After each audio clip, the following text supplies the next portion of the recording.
Nairobi River. Let's not even go far. Just go to Globe Cinema. I don't know. Around Globe Cinema. Grogan. The thing that flows there that's said to be a river. Yeah, the foamy thing.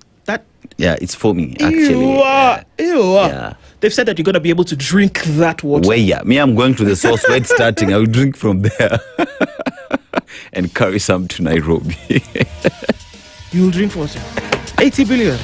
2060. Takunya soda. Because you're measuring economy using that. You know you're not nice this morning. You're counting. I'm gonna love it, man. Okay, let's take a look at what's going on with weather, traffic, and then we'll come back and continue with the headlines. Sawa, good morning.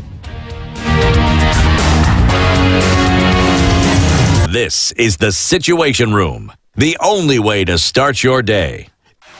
The weather with SpiceFM.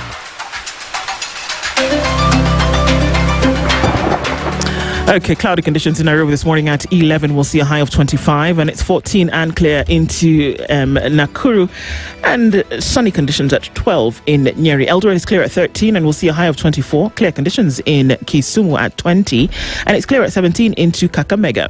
Mombasa is partly sunny at 23, and Malindi at 25 is partly sunny as well. Mostly sunny at 17, looking into Marsabit, and we cross over to Kampala, where it's a clear morning at 18, and we'll see a high of 29. It's 21 and partly sunny into Dar es Salaam. And temperature still really low in Johannesburg at 4. Mostly clear conditions though, and we'll see a high of 14. Lagos is partly cloudy at 25, and it's 19 and clear in London. And at 29 and partly sunny into Beijing. New York, Wednesday night is partly cloudy. It's 25 coming into Thursday. We'll see a high of 31 and a low of 22. Chilled Spice.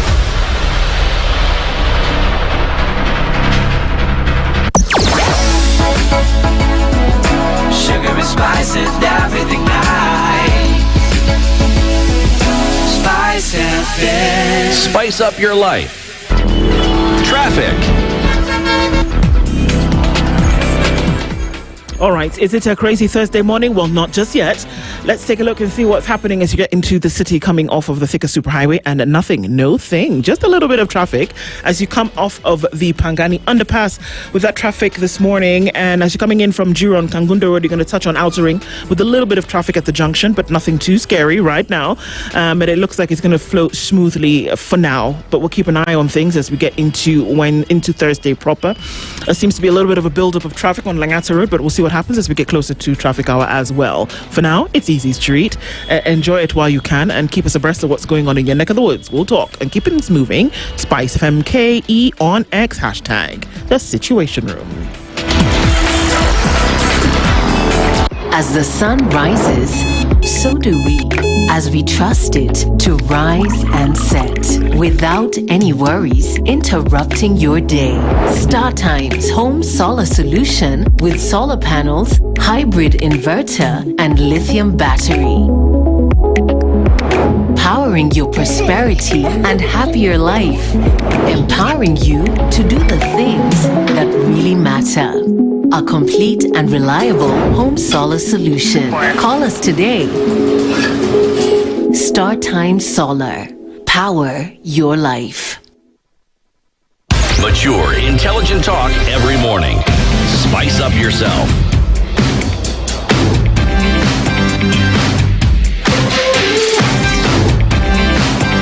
Mornings done right. 94.4 Spice FM, Nairobi. All right, so we're coming in and continuing with looking to the headlines. And yes, like we said, until we figure out the live stream issue on Spice FM, you can get onto our live stream on KTN this morning as well as our frequencies around the country. All right, what have you got, sir? Yes, I think even at the moment, let's just appreciate those who are here. So Eric Nganga, Anthony Gitao, Kimiak, nothing good will come out to Kenya Kwanza administration. Eric Nganga, we love to see your beautiful faces. Asante sana tuko hapa. Robert Mbogo, good morning from Mombasa. We have Bole, who says, you guys make my day. Kudos to you, Nduh and Aseto and our invisible team. Kudos to Standard for a long and good service to society. May you live on and thrive. Asanteni sana to everybody. Karibuni this side of the street. Now let's go to the Daily Nation now. More Mount Kenya leaders flee UDA's biting cold. The leaders that you're talking about here is Murang'a Governor Irungu Kang'ata, Kiambu Governor Kimani Wamatangi, Nyandarua Governor Moses Badilisha, Gatundu South MP Gabriel Kagombe, and Lamu Woman Rep Muthoni Marubu. Now, a growing number of UDA leaders and others allied to the ruling party say they will abandon the outfit, citing hostility in the region and a fallout of a grassroots election. So, seemingly, many are aligning themselves ahead of the 2027 general election, being in the right place for you to be able to come back. Mimi nauliza tu swali. Will track record as well be a thing that wananchi will consider as they go to the polls? Yeah. Ruto borrows from Kibaki's playbook. President Ruto has opened a public discourse on a long-term development plan to replace Vision 2030, which was formulated in 2008 by then President Kibaki's administration. The new blueprint is envisaged as a guide to first world status. So yeah, and some of the focus areas is agriculture transformation, where increasing productivity through large-scale investments in irrigation extension services and strengthening research. Nduh, swali niko nayo moja. Uliza. Galana Kulalu was supposed to be a blueprint, especially now that you're talking about agricultural transformation. Yeah. Umaiona anything mahindi kutoka Galana Kulalu? I know Mahindi inatoka, but I don't know if it's to the 400,000 bags that we're supposed to be seeing annually. If it was, then KNBS would have been able to tell us that is. But from what they're telling us, I don't know what the percentage that comes from Galana Kulalu is. Yeah, so that asks the question, with the already existing infrastructure and investment that you've put, especially in agriculture, are we seeing any results? Now, industrialization, promoting manufacturing, including establishing agro-processing industries and assembly plants to produce competitive goods for regional markets. Let's do that. Let's add value on our products and look and ensure that we sell at profit. We sell at profit. We export what? Finished products. Now, technology and innovation, adoption of cutting-edge technology across agriculture, manufacturing and services, as well as expanding science and engineering. I'm not a prophet of doom, but I equally have to ask the question, because the president has launched the new blueprint, right, which is a good thing. But we equally have to read and ask the question, the superhighway, the digital superhighway, where are we with that, especially when it comes to its implementation? Give us the percentage, 10%, 0%, or 100%. You choose. You choose one. Which one? You choose, right? Now, lifesaver turned murder suspect. Doctor probed over wife's death. That has been on page 3. Let me tell you. Kama imeshindikana, a relationship is not working out. Walking out is a solution. Touche. You know what I mean? If it's not working, walk out. Does not have to be the end of someone's life. Sawa? Sawa. Ni hayo tu kwa sasa. Tumeelewa. Tumeelewa. Yes. Schools without managers as well has been highlighted here, where more than a third of public schools, 11,200, don't have substantive heads or deputies, according to an official report. Wewe. Jana tuliambiwa hapa na one Javas Bigambo that there are teachers who've been hired. But here, there's a report that is telling us 11,200 public schools don't have what? Substantive heads and deputies, according to an official report. That official report comes from the same government. You're a little too excited. Not me. It's, you know, it's interesting how then one arm of government contradicts what the other arm of government says. Hiyo nyumba iko shida. Segmented kabisa. 32 teacher training colleges are set to lose independence if proposed law sails through. So what is the law saying? All the 32 public teacher training colleges will be placed under one institution that will transfer their staff, assets, liabilities, and other obligations if a bill before the National Assembly becomes law. So the new entity will be called the Kenya Teachers Training College, KTTC, with the existing colleges operating as campuses and a management model similar to the Kenya Medical Training College. Nduh, has there been a problem with the currently existing teacher training colleges? In terms of Performance, in terms of, I've not heard any. No, I mean, for a lot of time, there seems that that's actually been the model to then be able to use, because it seems to have been working pretty well. Yeah. I mean, a lot of... You want to collapse their independence and bring them under one roof, under a single management. No, so what you do is that when something is working and it's working well, we look at it and say, oh, look, it's working really well. How about we destroy it and then bring up something else? Yeah, that's the way to operate. If you see something is working well, you think, Voltron, disappear it, destruct, discombobulate it. That's how we want to operate. We don't like to leave things that are working to just work. Or we don't want to fix the problems there are within those institutions to make it to optimize it. No, optimize it better. We just want to collapse it.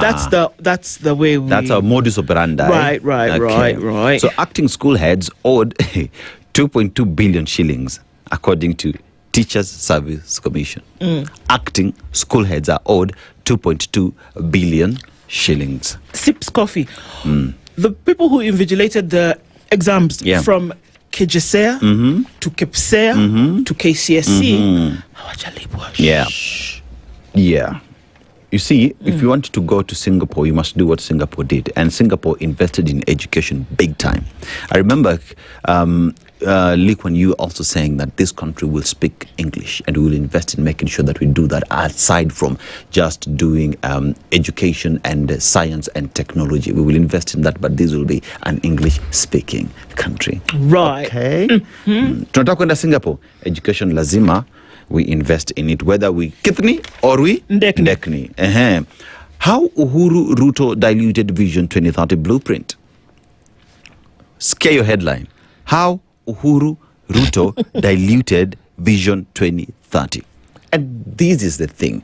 After we took over from Mwai Kibaki in 2013, did you continue with the implementation of Vision 2030? Because you were a pair. It was a marriage. You could not just vote in the president and not the deputy, right? So when you took over, why did we see Vision 2030 go down? And why would anyone trust that you, who participated in watering down Vision 2030, would then take us to 2060? Ni maswali yenye Wakenya wengi wanauliza. Mount Kenya leaders ditch UDA as Ruto support base shifts, so everyone is aligning themselves. Now governors and health workers unions differ as strike bites. Okay. So that means pain for Mwananchi. There is no administration of health services in our hospitals, yet we are going to 2060. Yeah. So the IG Kanja reads riot act to police commanders, where police boss warns they will be held responsible for any crimes committed under their watch. You know what, sir? Salute to you. Well done. Salute. Well done. Kazi hapo imefanyika. So we go to the opinion pages now. Kenya should industrialize to avoid economic decline. That is according to Sam Sholay. And why IPOA must engage more with the public and police. Now, despite having operated for nearly 15 years, IPOA remains insufficiently understood by many people. They must work together with Wananchi and police as well. Ni hayo tu kwa sasa on Daily Nation. Okay. Star? So now, if you look into the Star this morning, the headline on the Star is, what will it take to realize Kenya's new Vision 2060? Stop corruption.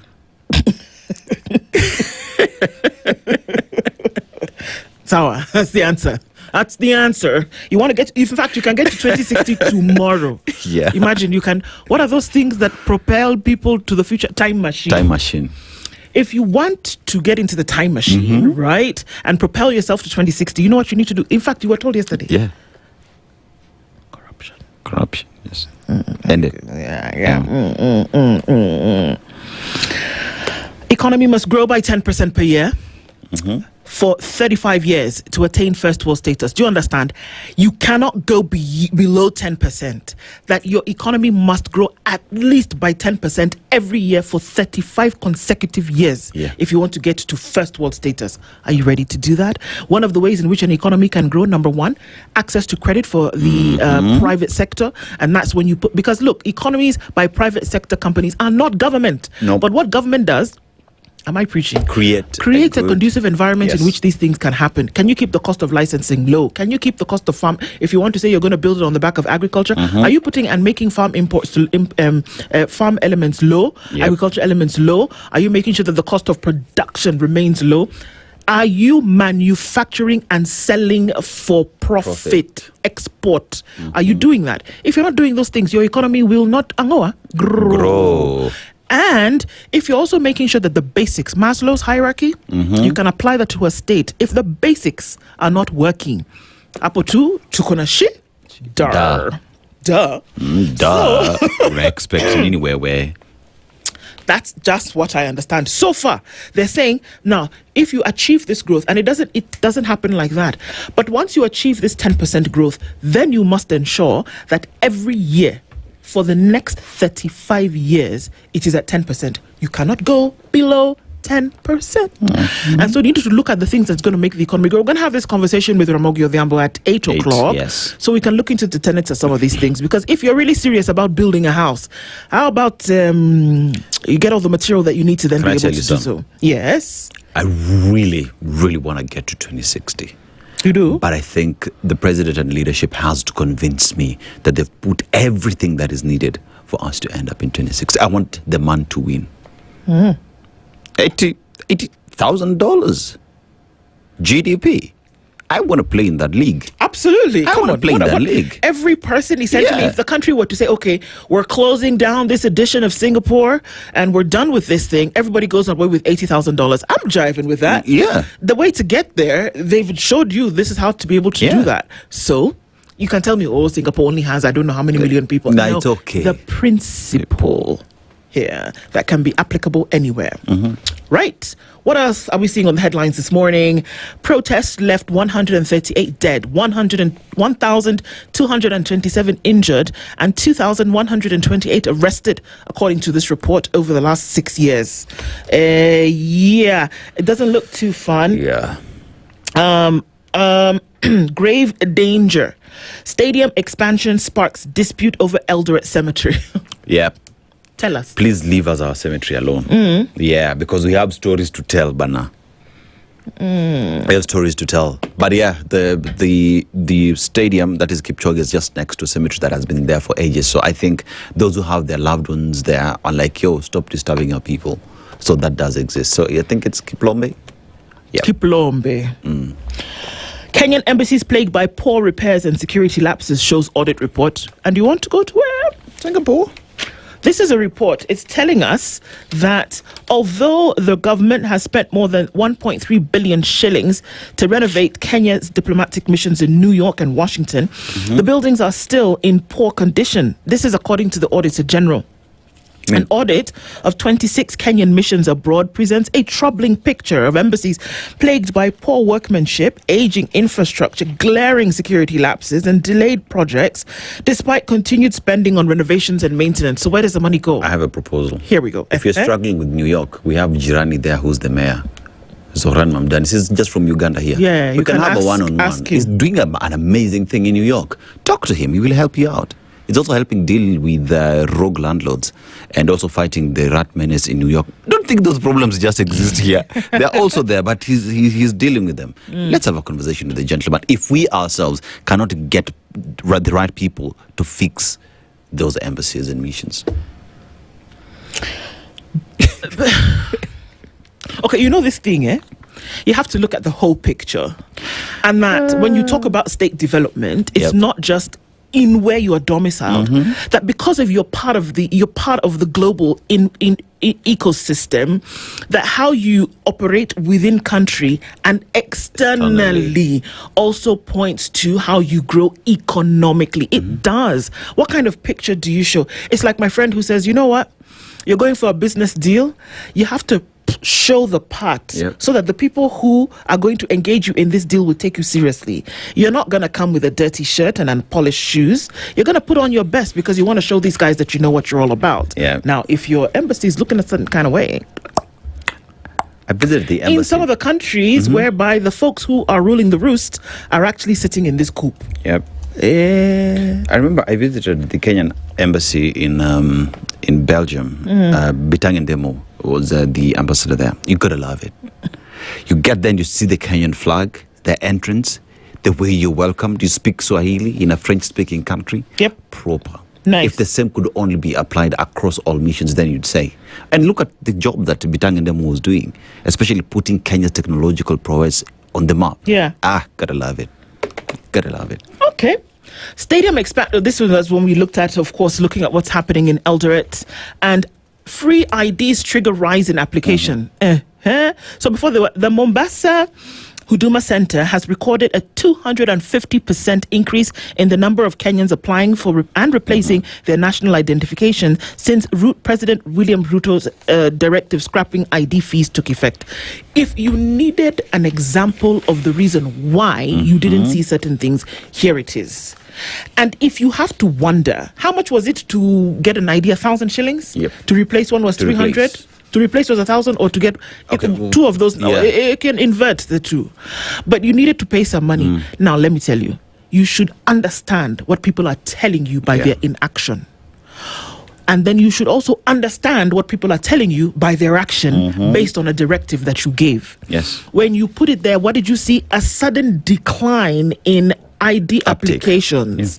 And then now you see that you said, okay, let's scrap the fees. What do you see? A 250% increase in uptake of applications for IDs. What does that tell you? That the economy is depressed. People are going to think, can you imagine? People would rather not take an ID, the identification for your country. They would rather not, because you're going to apply some fees to it. They'd rather say, nitakula amanta wacha ikae. Yes. So now, this is just Mombasa. It would be interesting to see what it looked like around other parts of the country if this is the case.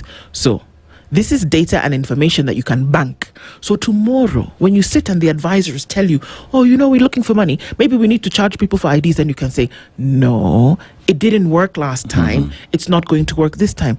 I mean, it sounds like a no-brainer to me. But then for something to be a no-brainer, you actually have to have a brain. Brainless. Sorry. As in, you don't have to engage your brain to think about that. It just is normal, natural for you to go through. Starehe boys ride 1,100 kilometers to raise 10 million shillings to transform lives. Now, you see? Yeah. Okay. Do I need to say more? Nope. Okay, moving on. Trade over aid, the way to go in relations, says Ambassador Maddens. For Peter Maddens, leaving Kenya after 5 years as Belgium's envoy was more than the end of a diplomatic posting. It's the closing of a remarkable family chapter that began decades earlier when his father served in the same capacity. Peter Maddens was Belgium's ambassador to Kenya from 1975 to 1978 and presented his credentials to President Jomo Kenyatta. Years on, in September 2021, Peter Maddens presented his credentials to President Uhuru Kenyatta. That then came an almost poetic final link. As he prepared to leave Nairobi, Maddens bade farewell to President William Ruto, whom he describes in many ways as the political son of the president whom his father took leave of. 3 Belgian diplomatic generations, 3 Kenyan presidencies, and a relationship spanning decades. It's very special to me, said Maddens, of the coincidence, describing his appointment as his father's successor in Kenya as an enormous honor. Now back in Brussels, as Africa Affairs Director, Maddens leaves behind a Kenya he believes is undergoing profound political change, from the rise of Gen Z and its rejection of tribal identities to the country's increasingly strategic role being between competing global powers. And he says, I quote, if there's nobody to engage with, governments can choose not to engage at all. That is exactly what happened. It allowed the Gen Z movement to lose momentum and eventually disintegrate. He's the outgoing Belgian envoy. He cherishes serving Kenya like his father did and calls for more partnership and less donor dependency. Love the one. Yep. The Belgian embassy is the only mission in Kenya that is 100% green. Yep. Yeah. 100% green. It's interesting because they were here and they talked about that everything that they do, and they were able to... Yep. His food is cooked using biogas. Yep. If you leave, he gives you herbs to go cook in your house. Gotta love them on. Absolutely. He did a wonderful job here. And it will be interesting to see how his shoes are filled. Kenya and the IMF, this toxic love-hate relationship continues. And it's on the front page of the Business Daily today. Kenya IMF revived talks, signal painful conditions. And it's like, it's the boyfriend who says to the girlfriend, okay, yeah, I like you, like me, I can give you something. However, you will not cross this door. Don't go and see other people. Yeah. Yeah, but those are called conditions. 110 billion shillings is the financing Kenya was denied by the termination of the IMF agreement. Kenya has revived talks and said, we need money now. I beg, IMF, just hear me. A new support plan that will unlock loans and set taxpayers to painful conditions. The Central Bank of Kenya yesterday said it was expecting an IMF team to visit Nairobi soon for talks, when the two sides will also discuss the country's request for a new support program that will include a lending component, of course. They wanted 110B. IMF said nada. Kenya requested a new program for after its previous 3.6 billion shillings deal ended in April last year. $1 billion. Sorry, I beg your pardon. Dollars. Excuse me. Dollars. 3.6 billion we are stealing every day. Shh, don't tell anybody. Okay.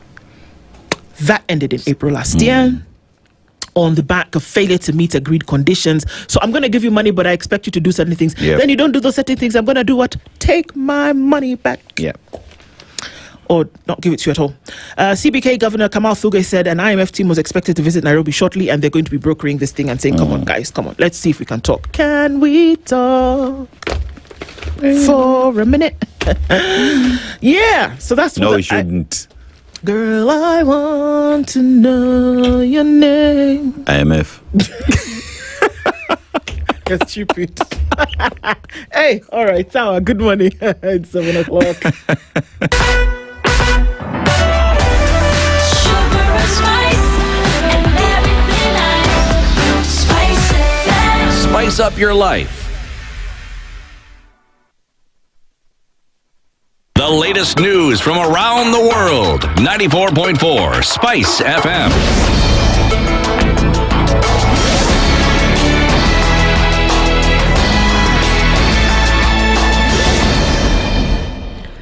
Good morning, this is the news. I'm Sheila Temur.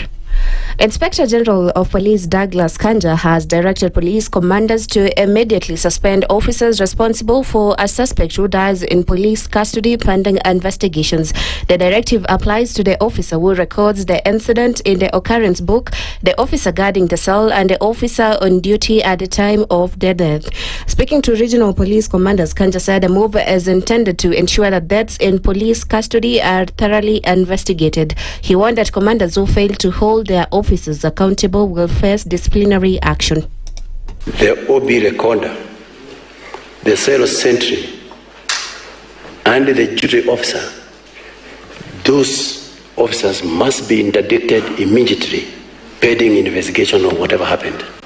That is something that you are the commanders on the ground, and you must ensure that happens. Let every commander, every line manager get to account for the officers at all times. You must account for the equipments that are held by your officers for the discharge of the duty. Deputy Inspector General of Police Gilbert Masingele Minwal said commanders will be the first to be held accountable if crime increases in their areas of jurisdiction. Crime going up in your areas of responsibility. You as a commander, you'll be the first one to be questioned. For us, this is a warning against careless command. I need to be getting returns of all the goons who have been actually arrested in your respective areas. This is something that we must stop. It is the responsibility of the National Police Service. Linda Mwananchi leaders have raised concerns over alleged plans to disrupt their political rally in Homa Bay this Sunday. They claim some Nyanza politicians are mobilizing youth groups to cause disruption and have called on Inspector General of Police Douglas Kanja to ensure the rally is held peacefully. Suba South MP Karoli Omonde says the allegations have been reported to security agencies. Yesterday, there was a meeting held at a place called Genoa Center, which is Governor Wanga's campaign headquarters. That meeting was attended by Governor Wanga, Governor Ochilo, Honorable Kaluma, and an MCA called Ogindo. They are planning to send goons to hide under the charade of voter registration on Sunday near Kabunde airstrip so that they can block us from getting into town from the airstrip. The leaders claims they have submitted audio recordings to police as evidence of their alleged plans. Embakasi East MP Babu Owino has also raised concerns over political intolerance in Nyanza and urged Homa Bay residents to attend the rally in large numbers.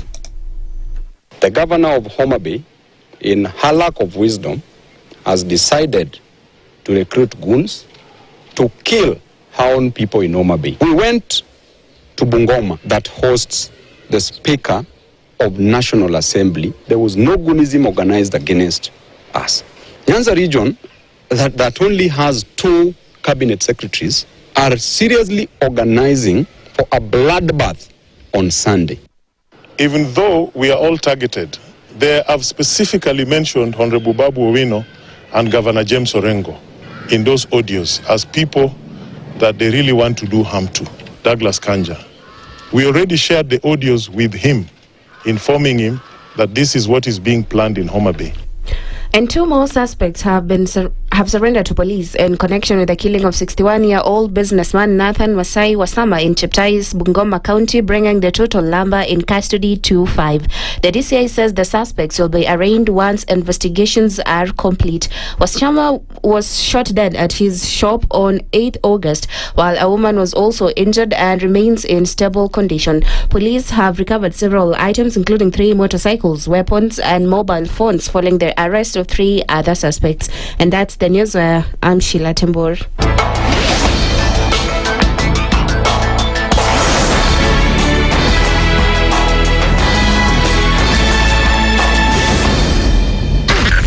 SpiceFM, Nakuru.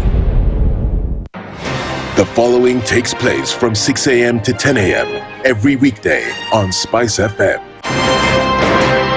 He is himself actually has admitted that he bribed members of parliament, so he admitted that he bribed members of parliament. Well, when he said the government, when he said that he gave the 10 million was for what? We're always quick to point faults in somebody else before you look at your own faults as a person. If it was Kanu's day, hii amuka naye leo ungekuwa umeenda bali sana hii. So when we must celebrate you. There are 600 million people now globally estimated to be living with diabetes in the world. So it is a major health problem. It's the largest single disease rising pandemic that we're dealing with right now. The Situation Room, Kenya's biggest conversation. The following takes place from 6 a.m. to 10 a.m. every weekday on SpiceFM. Residency is fairly interesting in the sense that it will actually take us to a new consciousness. Swali zile watu waulizi na swali muuliza na shangala ni aje kwani huku kunaendaje? 30 billion shillings annually on travel alone in public service. A Kenyan can even demonstrate every single day of his life that Ruto must go. That is the only message of his demonstration. That is his right. That bribe blinds the eyes of the wise and subverts the cause of those who are in the right. This is the Situation Room, the only way to start your day. The following takes place from 6 a.m. to 10 a.m. every weekday on SpiceFM. SRC's mandate is constitutional. It's not an advice. It's actually something we must do. Like now, he abandoned, of course, the narrative of Wheelbarrow, Mutomjengo, Mamamboga, and all those, that rosy narrative. Your expenditure is 3.3 trillion, and you're collecting only 2.5. Out of that 2.5, you're spending 1.8 trillion to service loans and so forth. That the CDF kit, it's itself a symptom of corruption. This is the Situation Room, the only way to start your day. The following takes place from 6 a.m. to 10 a.m. every weekday on SpiceFM. He is himself actually has admitted that he bribed members of parliament, so he admitted that he bribed members of parliament. Well, when he said the government, when he said that he gave the 10 million was for what? We're always quick to point faults in somebody else before you look at your own faults as a person. If it was Kanu's day, hii amuka naye leo ungekuwa umeenda mbali sana hii. So and we must celebrate you. There are 600 million people now globally estimated to be living with diabetes in the world. So it is a major health problem. It's the largest single disease rising pandemic that we're dealing with right now. The Situation Room, Kenya's biggest conversation. Mature, intelligent talk every morning. Spice up yourself.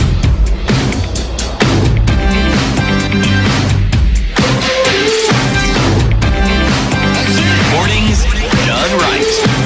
94.4 Spice FM, Nairobi. A very good morning to you. It's 8 minutes after 7 o'clock, and thank you for being here this morning.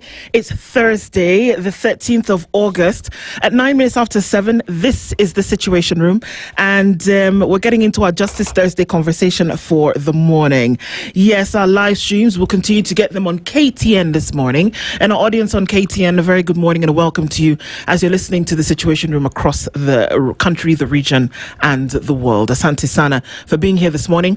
And like I said, our Justice Thursday conversation is looking at justice at 4, and advocate and governance analyst Fanya Mambo Kinovia is here with us this morning. Fanya Mambo, good morning. A very good morning to you. How are you doing? I'm very well, thank you. Salama kabisa. Good to see you. I'm happy to be here. It's always an honor. Yeah. I told you, you guys have a very huge following, so this is the place to be. Yeah. Asante, Yes. thank you for joining us. We're going to talk about some stuff that may get sticky at some point. But then for us to be able to look into some of these things, I think it's important, especially since the country at the moment is discussing the way forward. Before we do that, Dennis has taken us to Mauritania. Islamic Republic of Mauritania. Right. So a few things that they do have. They're rich in copper, gold, phosphate, gypsum, and fish, and iron ore. So the iron ore is actually, their train is named after the iron ore. It's called the iron ore train, and it's long, 2 kilometers long. Just the train in terms of the carriage is 2 kilometers long and heaviest in the continent, based off the things that it carries now, the resources that I've just mentioned. But the proverb that it gets from the people of Mauritania, if all seeds were to fall to grow, if all seeds that fell were to grow, then no one could follow the path under the trees. If all seeds that fall were to grow, then no one could follow the path under the trees. How would you interpret it? Wow, interesting. If all seeds that fall were to grow. First is we are happy that not all of them grow. Yeah. Because some are not worthy of being in existence. Some seeds are bad. Some seeds carry the wrong things. And of course, some soils are also not good, because all the seeds that fall don't fall on good soil. Some fall on rocks, some fall on the path, some fall on the highway. And so they all don't fall on the same kind of place. And so therefore, it is good that they all don't grow, because those that fell on the highway, if they grew, then we would not have a highway. Those that fell on a rocky path, if they grew, then we would not have a rocky path. And sometimes we need some of this. Indeed. So let them grow where they are needed. And we have spaces for other things. Not everything is for seeds. Well said. Wow. Not everything is for seeds. There's spaces for other things as well. Some seeds should just not grow. They're useless, not needed.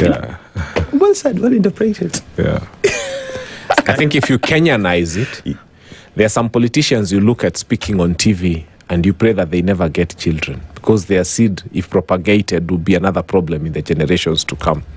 Wow. Touche. Nothing like saying what you think this morning. And so let's look. Based on that, the country was, held captive audience yesterday to, oh God, I forget what it is. Roadmap to 2060. And we're looking then now at this point, justice at 4 years. It's 1 year to the next election, 362 days actually. And with this new roadmap to 2060, the president was clear that it has nothing to do with politics, in his opinion. It had nothing to do with politics or the next general election, because after the election, there is still a country to run. Okay. There are many who share a totally different opinion that it has everything to do with the next general election, and that's why you're making this new direction. But let's take justice and let's put it under the microscope for the last 4 years and what has continued to be. When we're looking at the legality of things, when we're looking at constitutionalism, when we're looking at the agents and actors of justice, and there's certain things that continue to happen. Would you say that justice has been delivered in the way it ought to be from a governance perspective in the last 4 years? Thank you. I think the president started by first saying that we are going to have a national dialogue. Yes. In fact, this thing of 2060, we are seeing it now. It got to be seen yesterday. But the first conversation he had invited us to was a conversation about a national dialogue, which many people had said no to. But I, as Fanyamambo, I had said yes to that national dialogue. The problem is we didn't see the people we wanted to see at that national dialogue table. First, I keep saying that when the Gen Z were dying, there was a man kneeling down with an AK-47 aiming at the brains of young people and spewing them on tarmac. We wanted that man at that dialogue table. When we were in Al-Kalau, there were men in balaclavas, covered their faces. They were beating people. They killed 2 people that we later had to bury after the elections. We wanted to see those men at that dialogue table. We wanted to see every other member of parliament who had, especially the Belgut member of parliament, is it Belgut? This member of parliament who had told Kenyans that the president should not say shoot in the leg. He should actually shoot to kill.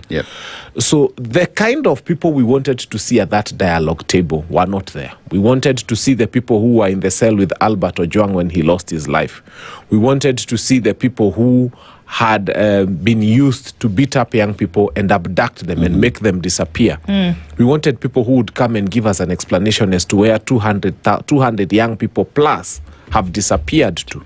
But what we were treated to at KICC is being told fantastic ideas about other nations and how they became what they became, instead of us having a conversation about the things that hurt us. You can't wake up one morning, beat up your wife and children, and then tomorrow you tell them, now I'm thinking of taking us and moving us to Karen in the next 5 years. The conversation we should be having is how I'm going to move you to Karen in the next 5 years. But your wife is hurting, your children are hurting. Uliwapiga ukiwa mlevi usiku. You've done atrocious things to your family.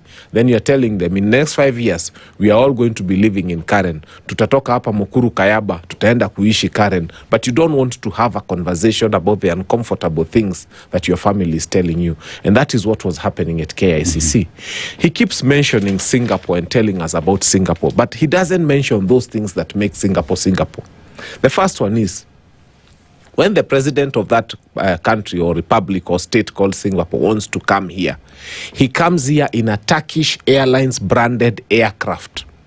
He does not lease the expensive jets that William Ruto leases to travel around the world. He travels public. The head of the Vatican, the Pope himself, when he wants to move, he's moved in an Air Italia aircraft. He charters a public aircraft. The bulk of the presidents in the world who cannot afford to hire the jets that William Ruto hires are always moving around the world that way. So if the president of Singapore is trying to hire a Turkish Airlines jet to get him to wherever he wants to move, and by there he's not globetrotting, he's not moving around the world, he's saving the country's money by sticking at home and fixing home. Home is not going to be fixed by the husband who is not at home. So these things we saw this is a fanfare that was existing at KICC, so that we can sell to people some fantastic idea. And that's what people who have failed do. When you wake up and tell hustlers, nitawatoa bottom, niwapeleke up, nitafanya serikali na mama mboga, nitafanya... When you cannot deliver on the promise of mama mboga, how can you deliver Singapore to us? I think even as we talk about the Singapore, we look at the promise that was given during the campaign, and we go back to 2021, 2022, where the promise was, back then we had the Riviera killings that the country was synonymous for, and the promise that was given is, in my administration, if I form government, we would not see disappearance, would not see extrajudicial killing of police and everything else. And with 4 years now heading to the next general election, many are asking the question, what happened to the promise of not killing, dealing with the police brutality, and has justice really been our shield and defender during the 4 years? The president did not keep his promise. In fact, if you ask me what was the Kenya Kwanza manifesto, I'll tell you, hatupangwingwi. It's the only thing we used to hear. I tried listening to them to know what they had in store for us, and everything they kept telling us was either bottom up or hatupangwingwi, which means we are not arranged, so they can do anything they want to do. And as we speak right now, we have never had such a serious affront to human rights and to the justice system in our country, that you would wake up one morning. We will never forget 2024. You know, they want us to forget. We have refused to forget that beyond the young people who died, there is over 200 young people whom we don't know where they are, up to date, and nobody wants to give us an answer about it.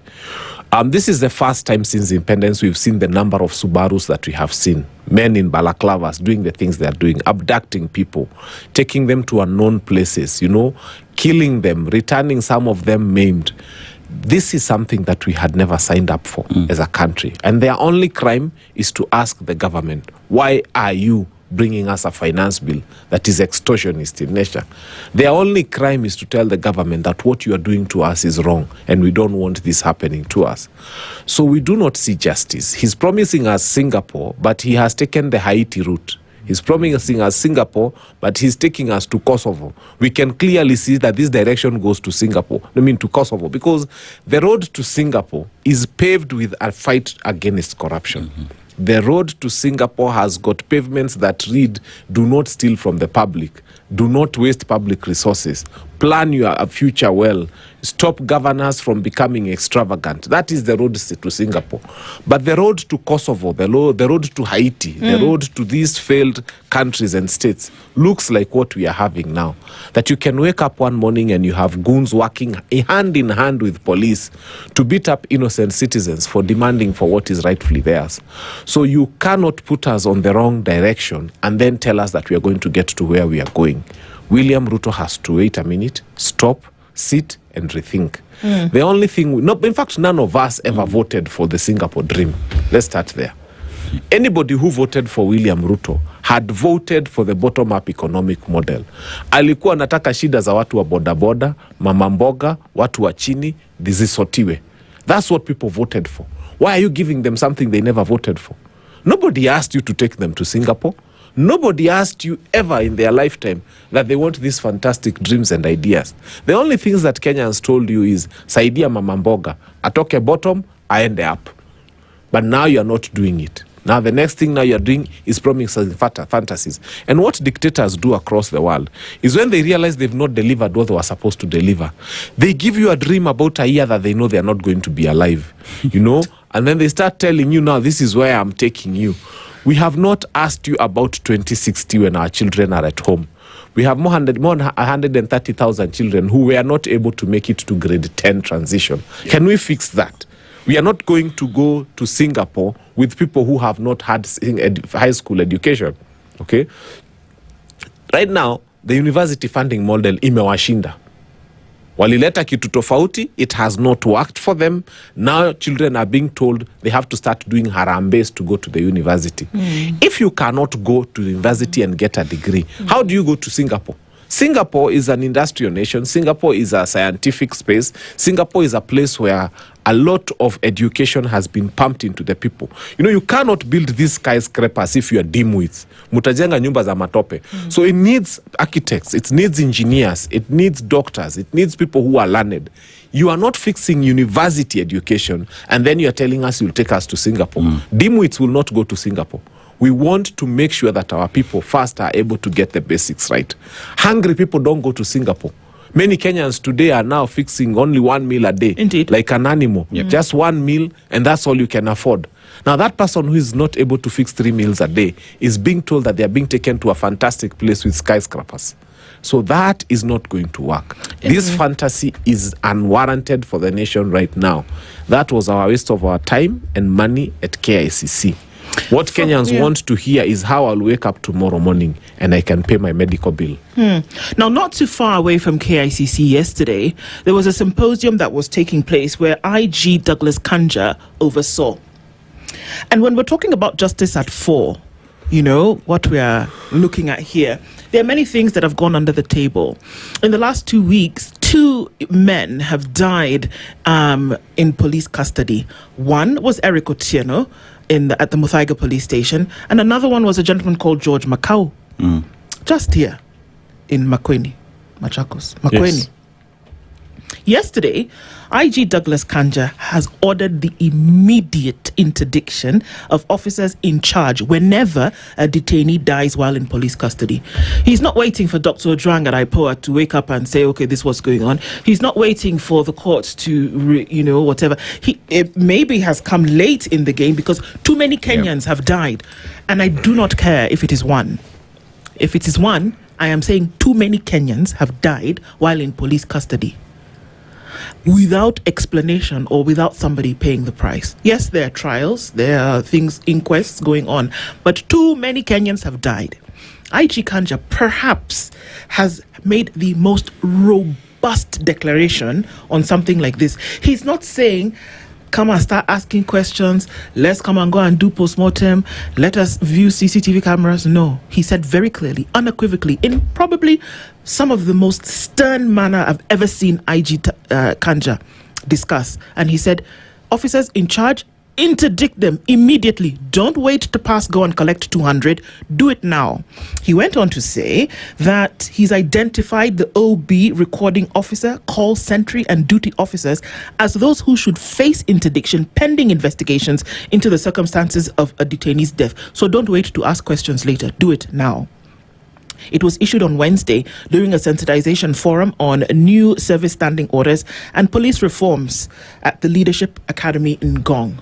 So while that was happening, while this what you call fantasy was taking place, somebody was getting down to business and said, you know what, these are the things that we need to be focusing on. Does that look like now justice would be taking a turn if two of these conversations are happening parallel? Allow me to explain what's happening. IG Kanja, thank you for that one move. It was a good one. But this is where the problem comes in. Have you ever heard the saying that a chicken thief will get caught faster than a guy who stole 5, 10, 7 billion? That's exactly what's happening. The bigger picture is this, IG Kanja. When we were in Olkalau, there were men in balaclavas. They were carrying guns. Their faces were covered. They were parking their vehicles at the county commissioner's residence and county commissioner's office. They were speaking with MP Kawanjiko. They were seen on TV. They were speaking with some of the cabinet secretaries that work in this administration. IG Kanja, with the same zeal, with the same energy, please, I want you to declare here on national TV and to say that all those men who are in balaclavas, ama useme nani ashikwe, the county commissioner should be in a police cell, atoe mshipi na atoe kiatu, aanze ku explain these men who were parking vehicles in his compound, who are they? So what we are saying is that there is sometimes selective application of justice. So that if there is a constable or a corporal or maybe a sergeant who's made a mistake in a police cell, he's interdicted very fast. And don't get me wrong, I am not saying they should not be interdicted. What I am saying is, with the same zeal that these people have been stopped, that these people or investigations have been opened against them, can't we now deal with those same thugs who are doing these atrocious things to us? So that is what I would want IG Kanja to do. Secondly, IG Kanja, I first start by thanking you for what you've done. Then I want to remind you of that conversation that has been going around in this nation of officers commanding stations, very many of them coming from one community. And to tell you, IG Kanja, when I look at this nation, the Luya, the Kisi, the Maragoli, the Masai, the Taita, the Taveta, the people from every region in this country also have got their sons and daughters who have served in the National Police Service and are really qualified to become officer commanding stations. And we request that you start now cleaning up the police force to make it have a national look. Tafuteni Mujaluo mumfanye OCS, tafuteni Mkisi mumfanye OCS, tafuteni Mtaita mumfanye OCS, tafuteni Maragoli mfanye OCS. Let the face of the national police look like Kenya. People don't want to have these tribal conversations on TV because they are uncomfortable. But I'm willing to bring it there. Let us get to the place where someone looks at the police force and says, haya, kumbe, hata sisi Waturkana tuko na watu kwa police force. We want that feeling. And that has to be done because it's not like we don't have them there. It's not like they are not qualified. It cannot be that all the people who are qualified to hold this position are only from one community. Hatujaona OCS Mumeru, hatujaona OCS Mutigania. Those are some of the things that Kenyans are saying. That as you clean up the police force, also give it a national look. Yeah. I mean, you've just touched on criminal justice system, and we look at the selective application of the same, like you've said, and it's a concern to many. Because even, for example, you remember what Kagusha said must be called out, regardless. It has to be called out because it is a statement that shouldn't have come, especially from a person of his stature. But you equally have to look at what others have said and how they have been treated. Opondo Kaluma, what did he say the other day? Nothing has happened to him. Listen to what many other MPs are saying out here. And NCS is not moving in, police is not moving in. Kagusha was sent to 80 police officers to be arrested. Now, when you talk about selective application of the law and justice, where are we? And how do we then promise Kenyans that if we want a second term to provide security and apply the very same law equally? It's unfortunate. I found myself in court that day. We had come in solidarity with Kagusha. Not really in solidarity with the words he said. I think it's good to be fair. That some of those words we wish we could retract. Okay, we want people to vote the way they want to vote. The best we can do for now is to tell people, please don't vote for a certain person. He's not fit to be president. He's not good for this republic. But we can't take it to punishing those people who have decided to vote for that person. I think that is stifling democracy. Democracy has to be allowed to thrive, so that in as much as I don't agree with you, I agree that you have your right to vote for whoever you want, and you should not have consequences of repercussions of voting for that person. So that was unfortunate. What we were fighting against is that impunity, as you said, where he had all those police officers being sent to him to arrest him at night, and all of them had their faces covered. And I'm glad he stuck and stayed at that premises until morning, and insisted that if he has to be arrested, it has to be by uniformed policemen. And if he has to be carried in a vehicle, it has to be a registered police vehicle, with police colors and so on and so forth, and taken to a police cell, which is the right thing to do. So, and again, you ask yourself, if they arrested him in Kilimani, why did they have to take him to Kamukunji police station? He should have been taken to Kilimani police station, for example. So all these things that they do. Then now you have Duale calling other people hyenas. You have the other MP from Luo Nyanza who said very regrettable things about anybody who is going to be seen wearing a Linda Mwananchi t-shirt. And he said that you are going, just try, and he kept threatening people, and he repeated it severally. Nothing has happened to him. Why? Because he's speaking things that are making this government happy. That the government is happy when violence is meted against other people who are not pro this administration.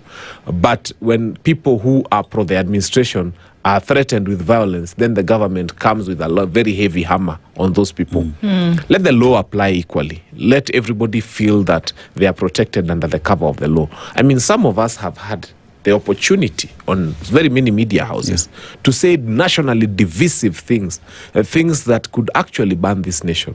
But we have chosen the path of restraint. We have chosen our words carefully, because we know once words come out, you can't go catching them into the air.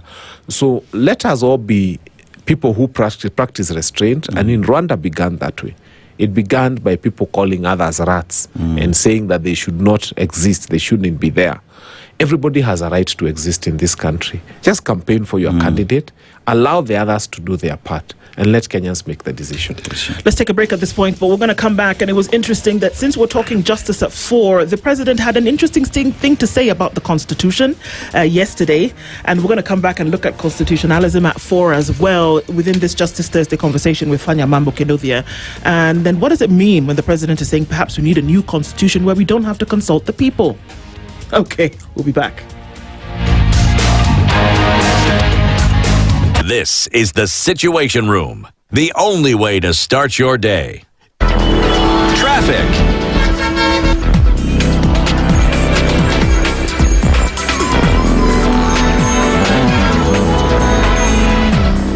All right, what does it look like on the roads this morning? There is some traffic that's coming off of the Pangani underpass, and that's pretty busy as you get into the CBD this morning. And also North Airport Road as it takes you through towards Embakasi, in and outbound towards Cabanas, and through Embakasi on the other side is busy this morning. The CBD is probably where you get the most of it right about now. On the Thika Superhighway is not giving too much in terms of traffic. You'll be fine as you come off of Langata Road, but as you get to the Nyayo Stadium roundabout, it will be a bit sticky as you then get towards Huru Highway and then crossing over Haile Selassie.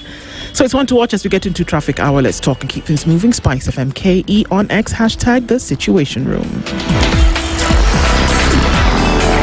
Dental care, wanna keep your baby dry and clean. Being a parent is a beautiful journey, but let's be honest, it's also a high energy sport.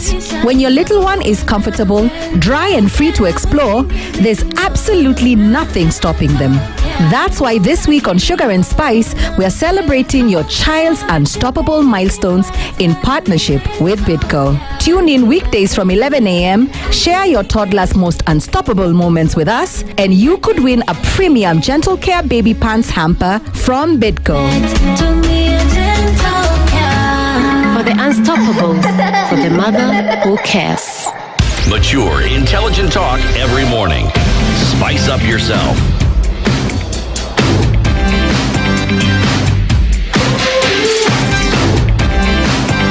Mornings done right. 94.4 Spice FM, Nairobi. We continue our conversations now at 26 minutes to 8 o'clock. And if you're just tuning in, our live streams are up on YouTube, Facebook, and on X, and our audience on KTN.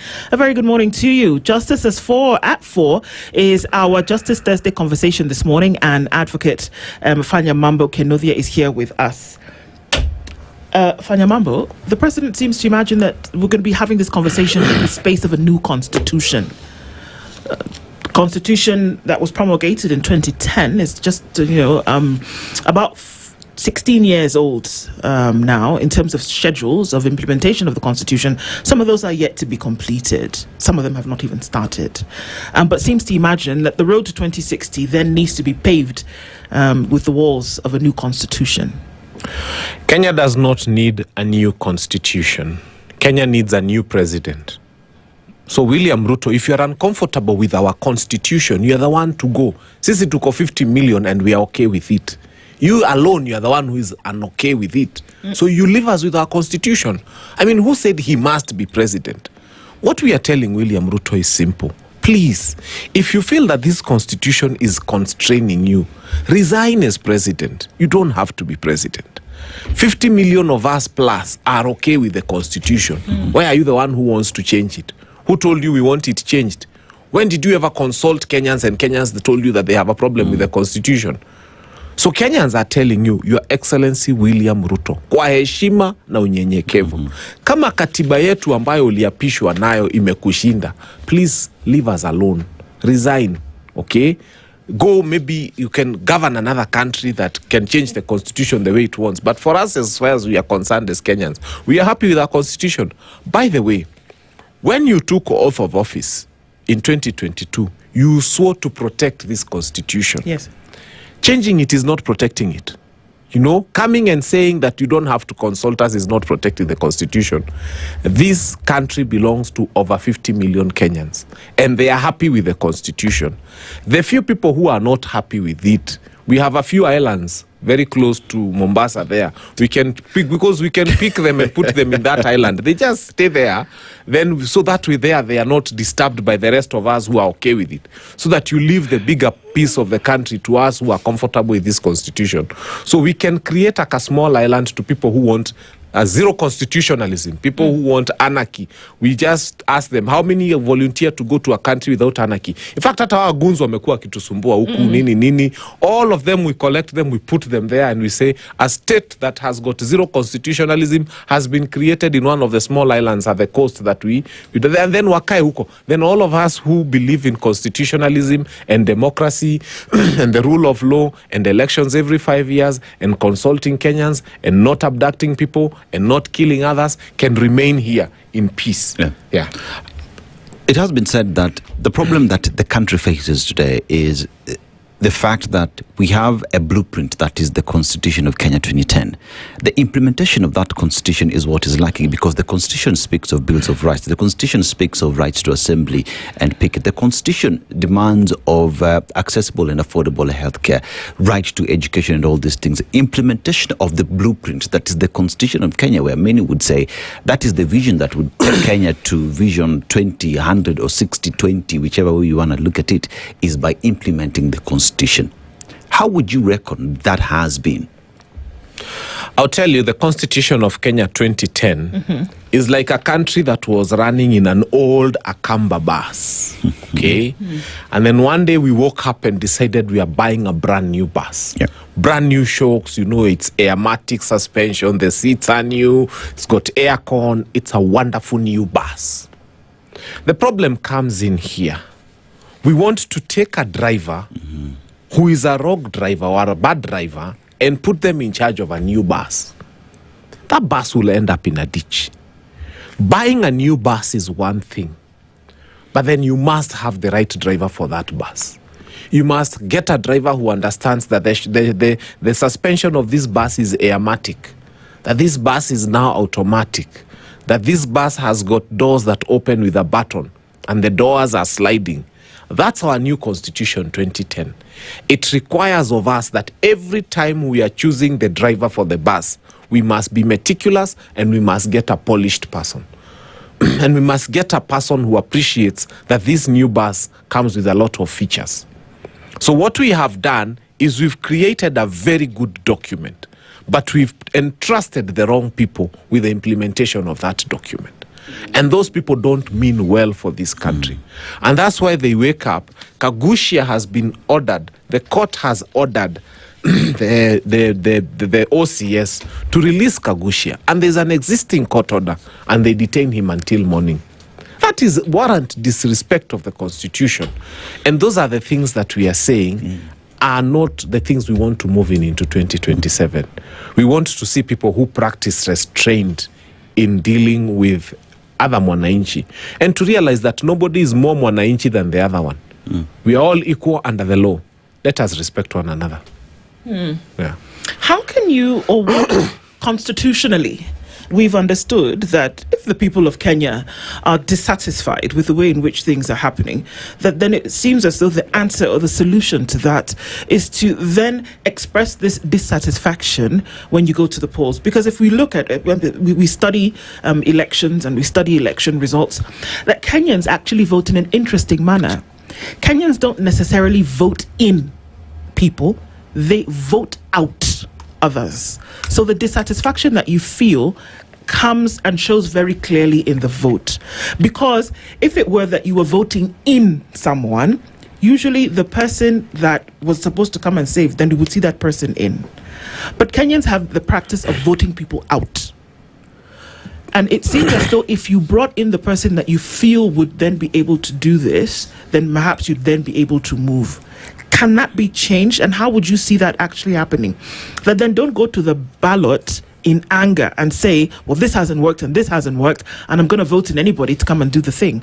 But say, this hasn't worked, and this is the person that I feel is going to then be able to do this. How does that change to flip the script? I want to look at Kenyans in the face, and I want to tell them that the ballot is a repository of hope. The ballot is that one place where you take your dreams, you take your aspirations, you take your hopes, you take those things that you want that are good for tomorrow. The ballot is not a reservoir of makasiriko, hasira, fujo, kufuta mutu kazi. Because when you take anger to the ballot, the fact remains that you might as well reap the results of anger in a year or two. So let us see that ballot as that place when we close our eyes, it's a repository of hope. And we are putting in that ballot all the things that we feel are the correct things for this country moving forward. So I'd like to urge Kenyans that yes, we want an end to killings, to abductions, to anarchy, to risasi ya mguu, to disrespect of court orders. We want an end to these things. But more than an end, we want a beginning. And we want a beginning in meritocracy, in good leadership, in servant leadership, in respect for the rule of law, in constitutionalism, in appointments of people with merit, and so on and so forth. So beyond looking at the end, let us look at the beginning. Olkalau was a good sign. It was a good example to the nation. That money in 2027 is going to be rendered irrelevant. That those people who have been stocking up money, those people who've been saying nikifika nitanunua kila mtu, we are telling them that utakuja na pesa yako utapea wananchi. Alafu wanagawa kidogo. They go and give the candidate that they want. They actually give a candidate money and they vote for the right candidate. Number two, Olkalau has also shown us that we shall guard votes. Because one of the other things that makes us seem like we didn't vote well is the fact that the Kenyans voted well, but to some extent were not able to guard some votes. And in 2022, there are people who came in because Kenyans were not able to guard votes in certain specific places.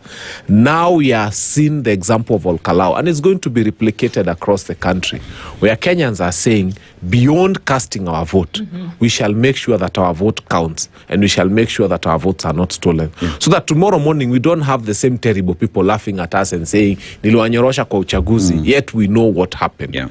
So we will not allow them the pleasure of coming to laugh at us and tell us niliwanyorosha, yet we know they stole from us. So those two things will happen. The vote is a repository, as well stated. It is let's say, it's the bullet that Mwananchi has to fight against anything that is on their way.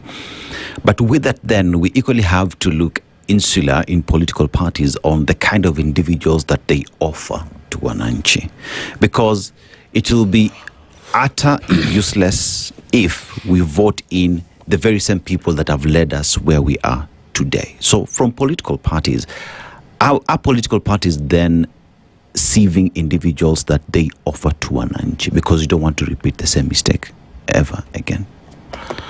It becomes difficult. I looked at, for example, Linda Mwananchi, where I have been a founding member. And we'll join Linda, because Linda Mwananchi, people don't understand. Ni vugu-vugu. It's not yet a political party. So what has been happening with Linda Mwananchi is Sifuna comes in as a member of ODM. Babu Owino comes in as a member of the ODM.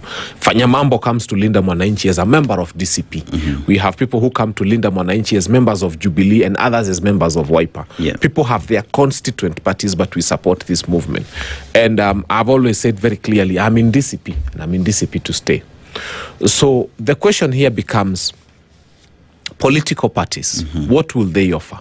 So Linda Mwananchi was approached by someone, and she wanted to join. Her name is Aisha Jumwa. What should Akina Sifuna do? I don't want to speak about her, but I want Kenyans to read about her past. And Kenyans made a decision, and they were making noise and telling them, oh, you people represent tomorrow, don't allow such people to come in. But then the question becomes, how do you, as a party now, when you become a party, stop certain people from coming to join? As we speak right now, you've seen the defections. In fact, I'm looking at the daily newspaper. Muirongo Kangata, Kiambu governor wa Matangi, Nyandarua governor, Kagombe, and Muthoni from Lamu, and many others, by the way, are going to defect. What will political parties do? And some of these people who are defecting, whether you like it or not, may have some support and some clout and some value they could bring to the party. But I don't think that's the direction to go. So I think the correct thing to do is to keep speaking to Mwananchi. Because the bottom line is, chama ikishindwa kitu ya kufanya, what do? They usually tell you go for nominations. Mwenye wananchi watatupea, ndio tutaenda na yeye as a party. So the bottom line is Mwananchi. We have to go and educate Mwananchi and speak to Mwananchi and shout to Mwananchi and remind Mwananchi and beg Mwananchi if we have to beg them. And tell them, refuse to forget. We want you to take from 2022 to 2027 now and think about each of those candidates and refuse to forget all the bad things that any of them may have done. And so that ikifika wakati wa nomination, we are not blaming the party for the candidate they brought to the fore. We are blaming Wananchi for nominating a candidate that they should never have nominated. So for me, the bottom line still goes to mwananchi, because hapo ndipo shida iko. Sometimes people who have killed, people who have maimed, people who have done atrocious things come and offer themselves. Na unakuta kwa nomination, wananchi have given that person 10,000 votes more than the nearest contender. What do you do with such mwananchi? Hapo ndipo shida iko. That a party may have the dilemma of saying, tutafukuza huyu. Because parties want everybody in. But now the question becomes, wewe mwananchi mwenye uliona huyu MP alidisappear for 5 years, hakutumia CDF vizuri, he did atrocious things in the constituency, why would you go to the nominations and nominate that person against other credible people? Hapo ndipo shida iko. Na mimi naomba tushikane sisi wote, and I thank SpiceFM and every other media house that is trying to do this, for us to talk to mwananchi and tell them this thing really boils down to you. Ni wewe ndio shida. Yeah. Can you tell from a person, they say that by their fruits you shall know them, but and I think that the dilemma that people may have is that you're not sure what fruits this person is going to bear. You're not sure. But if you were able to look at how they operate, then you could tell. For example, if I became president of whatever country, then I would be very clear that you would know that I would focus on things like education and making sure that there was an environment where people could thrive. Can you tell from individuals, Fanyamambo, what essentially what their stock is, what they would do, what they would really move for in terms of governance? Can you tell? Because it becomes really difficult. Because it would appear as though I can come and promise you heaven and deliver hell. I could come and you would not be sure what it is, but then I have a potential to deliver heaven. But are there signals, are there signs that you would then be able to know, okay, this person is not going to disappear people. This person is not going to oversee the unalivement of people, is not going to condone certain behavior, is actually going to make sure that governance and the rule of law are sacrosanct. But can you tell beforehand? Yes, you can. How can you tell? Let's start by those who are already occupying office today. If they are terrible and you return them, we blame you. So that is done. Those ones have already shown who they are. They've already shown what they can do. But secondly, some of us who've offered ourselves for elective seats. When I started saying William Ruto is not fit to be president of the Republic of Kenya, that was in 2022. I was in Azimio and I was campaigning for Raila Amolo Odinga. I have never changed my stand. In fact, when Raila was joining hands to work with William Ruto, some of us had a chance to say, excuse, tunaingia na baba. We said no. I stood with very many people on this side of saying no to this administration. I can count for you with my whole fingers naziishe the number of people who've been bought since. And now they are singing songs that I didn't believe they would sing. Sisi wengine tumebaki. You think they don't know our address or they don't have our phone numbers? We have just been resolute about standing on the side of mwananchi and refusing the threats, refusing the intimidation, refusing the money, and the offers are really good. Yeah, I have seen some of them now telling me, fanya mambo weka tu hapo mjinga, sasa nimenunua kaprado niko na niga. And I'm like, fine. Mimi naweza ishi nyumba ya mabati all my life if I have to. But I'm going to live with my integrity. So it is possible to tell. Just look at the last 5 years and see how many of them have flip-flopped. Unasikia ako huku. Fanya mambo has been consistent. One narrative, consistent throughout. To the point that Baba, who I supported so much, when he joined William Ruto, I drew the line and said, okay, Baba, sina vita na wewe. Lakini mwenye mumeshikana na yeye, I cannot continue. So we will find such people. Someone has said something which I must respect. One of the persons on the comments has said that 8 million Kenyans had a problem with the candidature of Baba and they had a problem with the candidature of Ruto. So they refused to vote in 2027. So again, I also agree there's a small disconnect somewhere that we need to also offer leaders that are worthy of the votes of people so that the voter turnout is good. Because sometimes Kenyans might look at the candidates who are going to be on the ballot and they are like, why should I even wake up? Let us give Kenyans candidates that would make them wake up in 2027. I think that is the main thing, especially the presidential candidate. Because those ones now, you saw, they rarely go through a nomination for presidential candidates. Those ones are picked. But for these other seats, it's possible for mwananchi to actually decide who will be on the ballot, for MP, for senator, for governor, because parties will offer you nominations.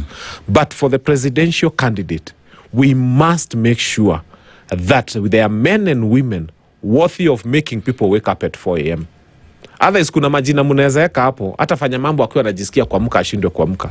Because then it's a collection of terrible ones. And I think that speaks directly then to the role that political parties play in terms of nomination, and that nomination appearing on seemingly to reflect what wananchi want.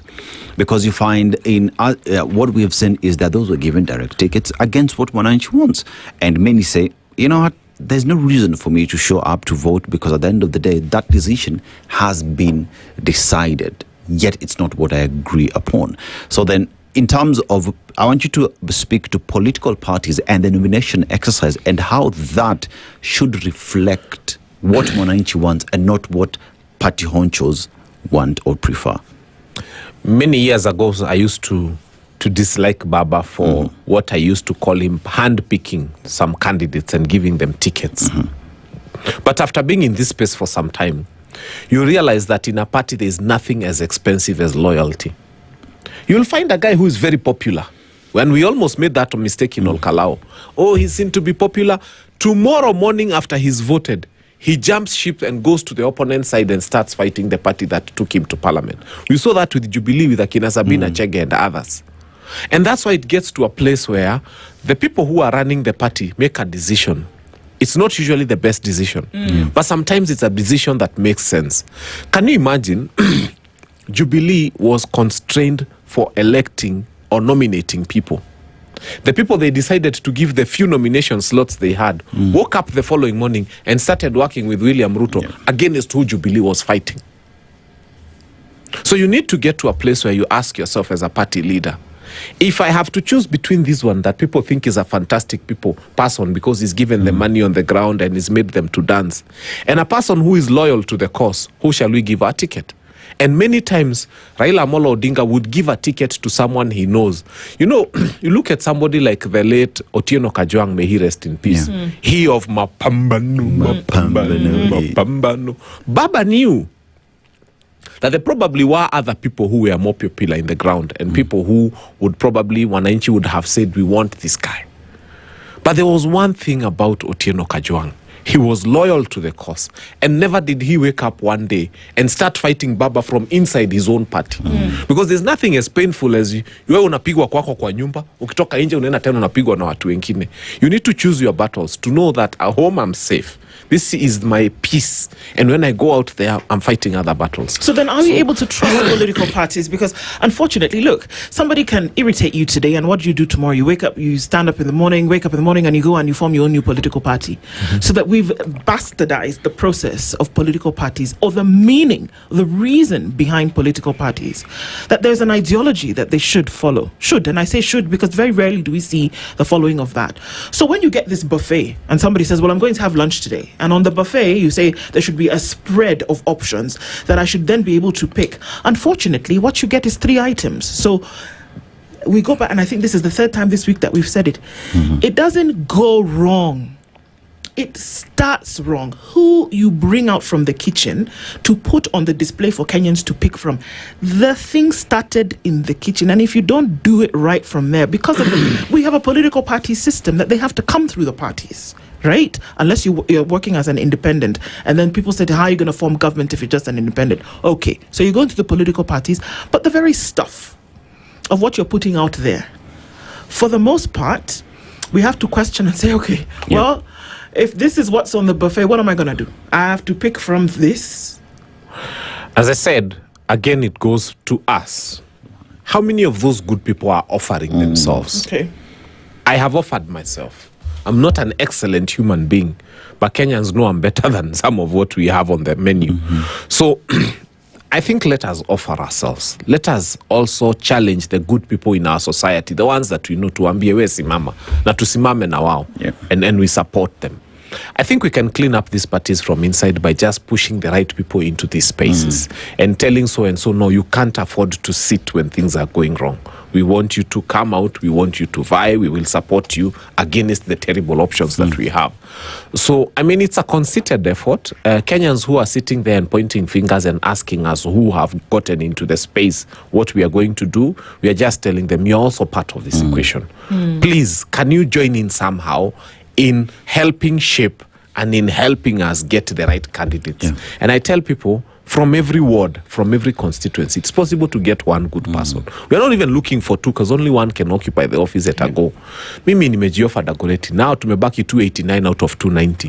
Simwende mutafute 289 good ones, you know, and musupport the right ones. And don't waste energy on the wrong ones. Na ukiona blogger kwa hapo anauza, because that's the other problem. These bad ones are still being sold by our own people. Endo kute jirani mwambie wacha upuzi. You are marketing a stale cabbage. This is a stale one. Can you stop it? Because sometimes some bloggers have a lot of influence. Na huyu blogger anashinda akiuza cabbage mbaya mpaka mtu anauliza ama tununue tu mbaya, mimi ndio sioni vizuri. So get these bloggers also and tell them, can you get to a place where you stop thinking from your stomach and start thinking as a person who means well? On a scale of 1 to 10, justice at 4, how would you rate the performance? In terms of justice, we are doing badly. Maybe 4 out of 10.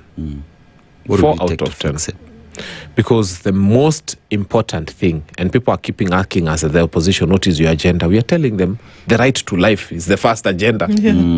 Let's be alive first. Yeah, let's be alive. Let's start there. That's the right to life. And then the freedom from abduction and exploitation and extortion and killing and execution and torture and from dying in police cells. So once we are alive, we can see this Singapore of theirs that they're telling us if it's going to be there. But you cannot promise us to be alive that we shall be dead and then we shall go to Singapore. So when people come and hamuna agenda, tuko na agenda. Agenda is to promise Kenyans, number one, that we shall not kill you. That's the biggest. Don't talk roads, don't talk steamer, don't talk barabara before you talk about the right to life. In fact, the first qualification of a presidential candidate in 2027 should be a respecter of human life, number one, and then human rights, number two. And then every other agenda can follow. Don't give us roads, don't give us steamer, don't give us barabara before we talk about life and the right to life and the dignity of the person and all the constitutional provisions for human rights that are given unto us by the 2010 Constitution. After we've enjoyed our rights, now we can talk about barabara, na stima, na maji, na soko, na Singapore, in that order. All right. Yeah. Fanya Mambo Kinuthia has been here with us this morning, advocate as well as governance analyst. Thank you for joining us in this conversation. Some things that need to be said, we'll keep saying them. Yeah. Good morning. 8 a.m.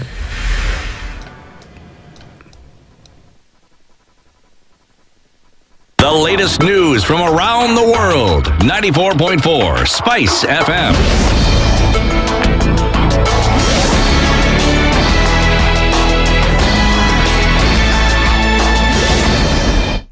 Good morning, this is Danyaza. I'm Sheila Tembor. Opposition leaders have criticized President William Ruto's plan to launch a national dialogue on Kenya's long-term development beyond the 2030 framework. DCP Secretary General John Mathew says the talks are unnecessary and has accused President Ruto of making promises he cannot keep. This vision that Mr. William Ruto is speaking about, in my opinion, is just a hoax. It's not anchored on anything. He doesn't seem to say this is exactly what we want to achieve as a nation. In fact, in my opinion, it looks like just another campaign slogan. Bottom up, Mutia Boda Boda, Mutia Piki Piki, Singapore, Vietnam, beyond 2030. By the way, what is beyond 2030? You know, 2031 is beyond 2030. 2035 is beyond 2030. What is this thing that is in this vision? How come this thing has been born out of,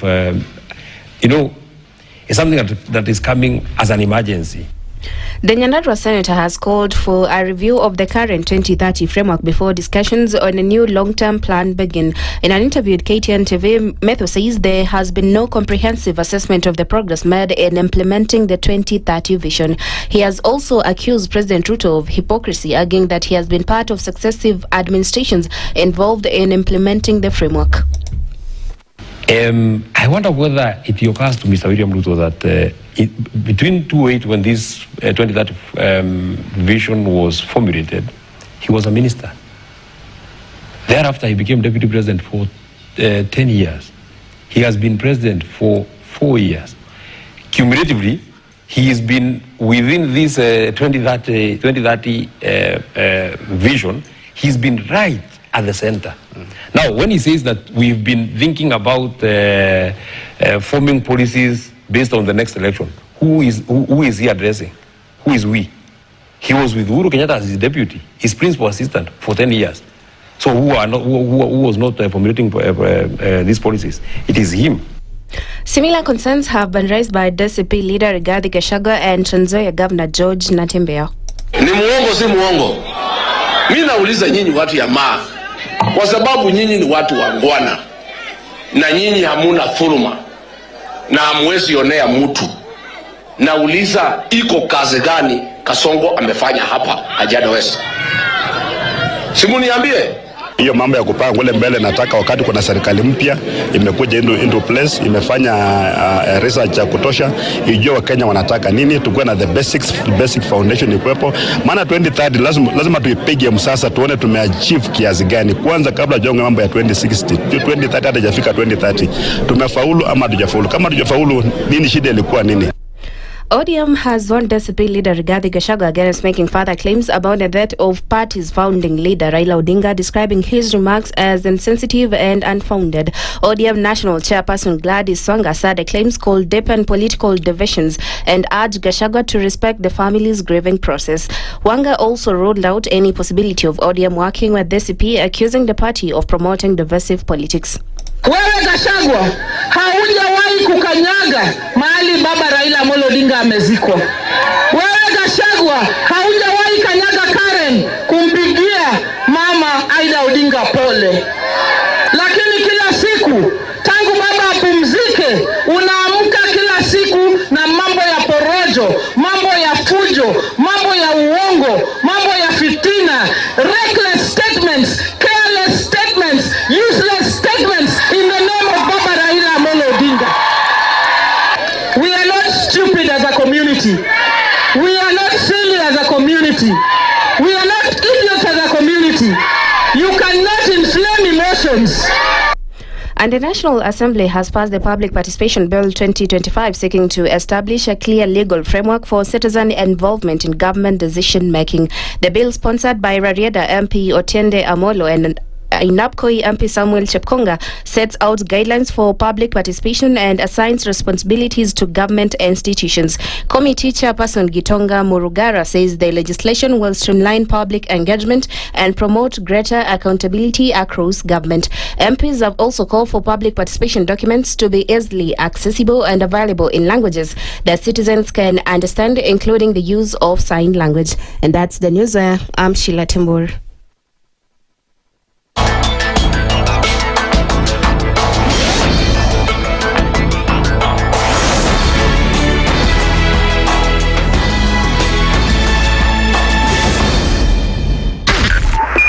.5 SpiceFM, Kisumu. The following takes place from 6 a.m. to 10 a.m. every weekday on SpiceFM. I am also a publicly elected official. Okay. My salary is paid by your taxes. Yes. So if you need me to answer questions, we will not run away from you. Asante, we will always be here. The government itself is engaging in corrupt practices. That the government itself deliberately schemes to influence through bribery members of parliament. You pay for a passport online. Alafu you're told there are no booklets. I rebuke matters corruption, because corruption has brought this country to its knees. This is the Situation Room, the only way to start your day. The following takes place from 6 a.m. to 10 a.m. every weekday on SpiceFM. Members of parliament, they go to set house, they just promised they get given tea, mandazi, and 100,000. That's not development. External borrowing, 589 billion. Are we on the same page? What did Parliament pass? If anything happened to our president today, God forbid, that man would become president. Na yeye ndio alilenga hizo stories za Shakahola. The real thing is our constitution has only one person who is accountable to us. This is the Situation Room, the only way to start your day.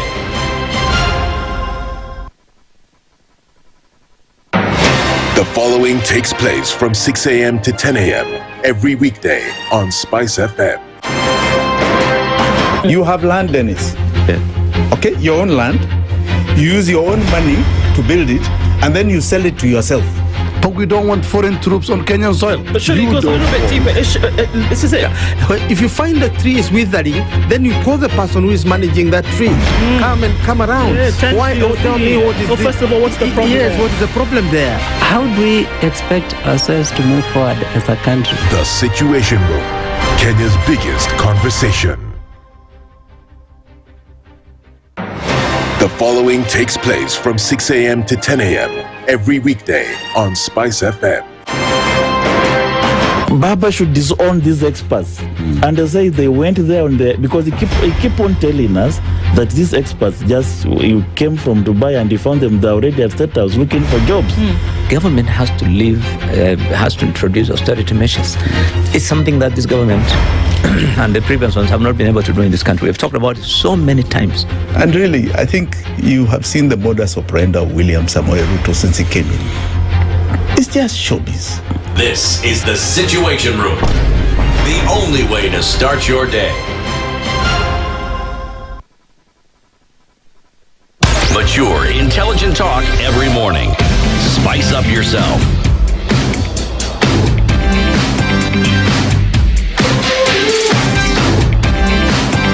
Mornings done right. 94.4 Spice FM, Nairobi.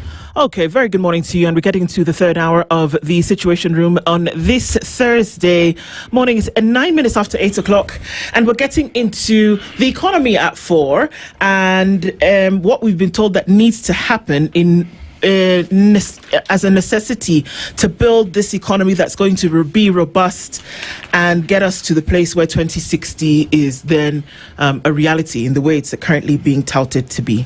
We've been told that in order to get there, that you have to keep your economy growing at 10% every year for the next 35 years. So the conversation that we want to have this hour is, what is it going to take to get you growing your economy by 10%? Just to get to 10%. We're not talking about every year. To get to 10%, and then we can be talking. To help us out in that conversation is the man who was many things were named after. Udhiambo Ramogi is an economist, and he joins us in the Situation Room this morning. Good morning. Good morning. How are you? Awesome. Glad to be back. Thank you. Always what the young people called a vibe. Always a vibe being at Spice FM. It's always a vibe. Yeah, always a vibe. Okay. Yeah. Karibu sana. Asante. So Dennis has taken us to another interesting country this week. Oh, really? Yes. The country is Mauritania. Now let me tell you what they have. Mauritania have a lot of fish. Do they have Ramogi Hills in Mauritania? Wait first. Under Ramogi Hills in Mauritania, they have sardines, also known as omena.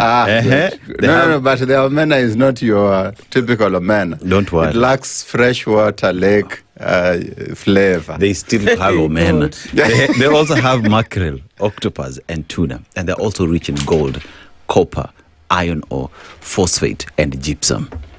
And all that is carried by the longest and heaviest train in the continent called the iron ore train that helps now ship everything else for export outside the country. Nice. The proverb they give us this morning: if all seeds were to grow, then no one could follow the path under the trees. If all the seeds were to grow, then no one could follow the path under the trees. How would you interpret it? The Mauritanians are very thoughtful and thought-provoking. The message I would get out of their proverb this morning is, one, not all seeds will grow. Yep. And it's not entirely a bad thing. There might be value in some seeds not growing. And so, for example, not all presidents will do well. There might be a value lesson for us in some presidents not doing so well, like the one we currently have, so that then we learn the art of chasing the midterm. Sawa basi. Hapo tu kwa sasa. Sips coffee. But yes, sip your coffee. But I hope I got what you interpreted well. Interpretation, you can never be wrong because it is your interpretation. In Bible understanding, we say there's comprehension, and then there's interpretation, and then there's application. Yes. I was kind enough to give you application. Whether you liked the application or not is up to me. Is up to you. Okay. All right. Vision 2060, and we're having taking a look at it from an economic lens this morning. What will it take to attain Kenya's Singapore dream? It would appear as though this is now being accepted as Kenya's Singapore dream. But interestingly enough, there's a panel of experts. The panel of experts, constituted by the president himself, has said that realizing the vision would require a multi-pronged radical strategy, strategies with a focused administration. Okay? This includes cutting down on public debt, supporting the private sector, slaying the dragon of graft, governing financial discipline, and increasing investment in infrastructure. These are all economic elements, whichever way you want to look at it. Yeah. Japanese economist and former advisor to the late Prime Minister Raila Odinga, Professor Hiroyuki Hino, said, "I am told that Kenyans are skeptical. They believe Singapore is too high a target for Kenya to reach in this generation. I agree that reaching Singapore's level of development in the next 30 to 40 years would be difficult. Singapore has an economy roughly 6.5 times larger than Kenya's, despite having barely a tenth of Kenya's population. Its GDP per capita is nearly 40 times higher than that of Kenya, with a GDP per capita of $80,000 each. That's 40 times what Kenya has." Hino spoke, and he said that one of the things that you need to deal with is deal with runaway big money corruption that was among key factors that would derail Kenya's Singapore match. And I quote, "Corruption damages the economy and weakens the social fabric. Curbing corruption would be truly transformative." Right. He didn't talk about big mega infrastructure projects. He didn't talk about building. He said deal with corruption. Deal with that first, and then you can start to go into these other places. When you look at the economy, if you don't deal with the holes where a lot of the money is going, then perhaps you can't deal with the problem. Would you agree with Hino? He was on point, significantly so, because I'm really uncomfortable with us calling it the Singapore dream. But now that it's here, let's discuss it at that level. The so-called Singapore dream tends to take the economic realities of Singapore and hope that we will attain to the same, hope that we will aspire to get to the economic level Singapore is, without putting into perspective the governance and structural issues that we need to put in place before we get there.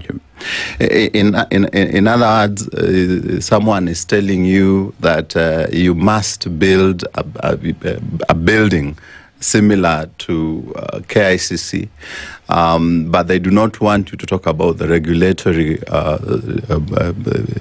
principles in place. Yep. They do not want you to talk about the budget. They do not want you to talk about how big the budget is inflated and whether there are holes in that budget that needs to be filled. So Professor Hino was on point. But now, perhaps then to go back to the Vision 2060. In many ways, Vision 2030 is maturing in the year 2030, as the name suggests. And so we must commence the conversation of what happens beyond 2030. I was in a room somewhere when the Kipra team mentioned that they had already started talking or thinking about the Kipra is Kenya Institute of Public Policy Research.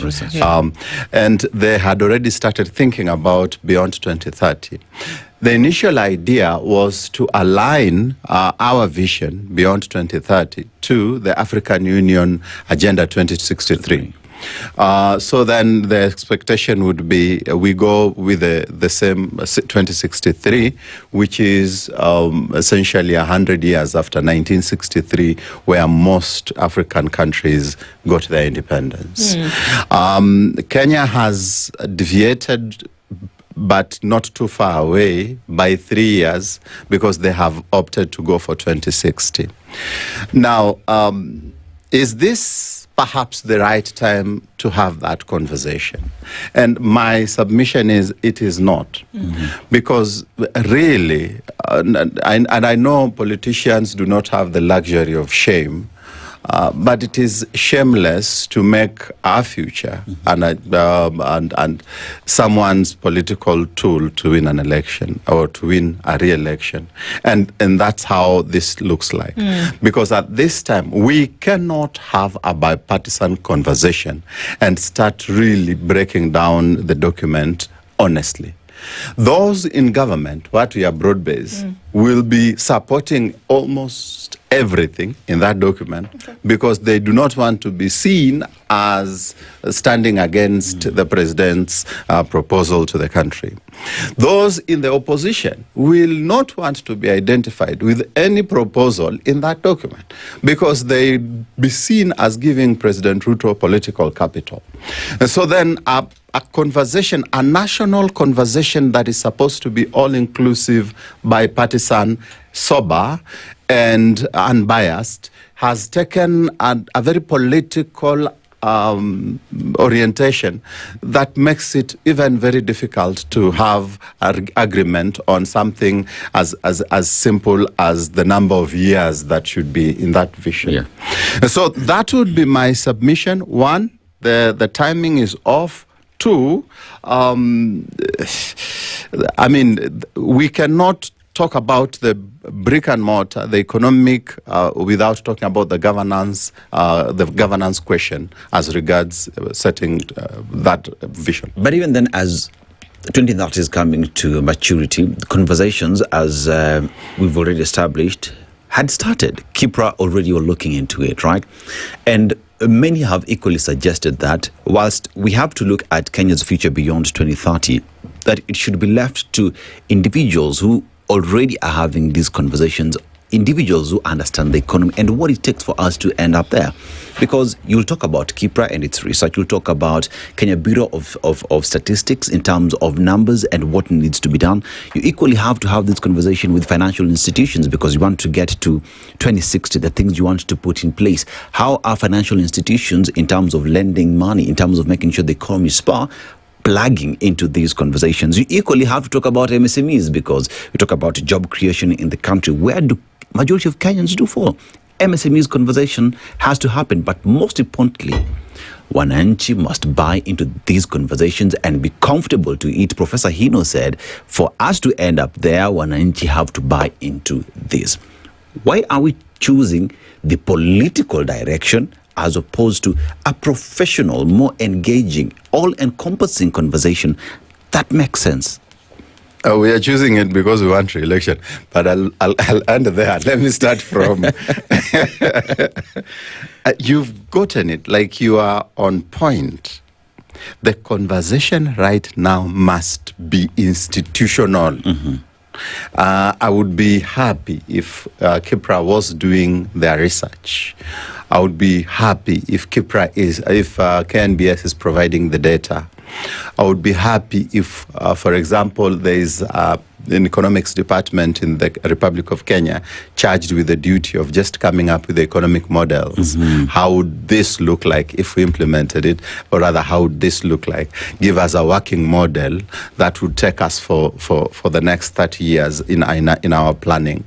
I would be really happy if that conversation was happening at an institutional level, so that now by the time we are coming to have a national conversation, as it were, there's significant work. Kipra has published their document. KNBS has published their document. The university in question has also published their model. And we have several documents to just interact with by the time we are having the national conversation, knowing this is a bipartisan process spearheaded by the institutions, not a political one. And if that work would then be availed to, if those documents would be availed around January of 2028, after the political temperatures have cooled down, whether this administration is re-elected or not, then you find that conversation is a very rich conversation, because we are looking at the proposals soberly. We understand that these ones would affect our future. Those of us will be there, will be there. Those of us will not be there, will not be there. But it will affect everyone's future. It is a very sober conversation. But you see, we still need to go to the people, because the Constitution today provides for public participation. So yes, there is still need to go to the people. But you go to the people, one, with a leader that is having approval ratings that make for trust to be possible. Because this administration has what we call trust deficit.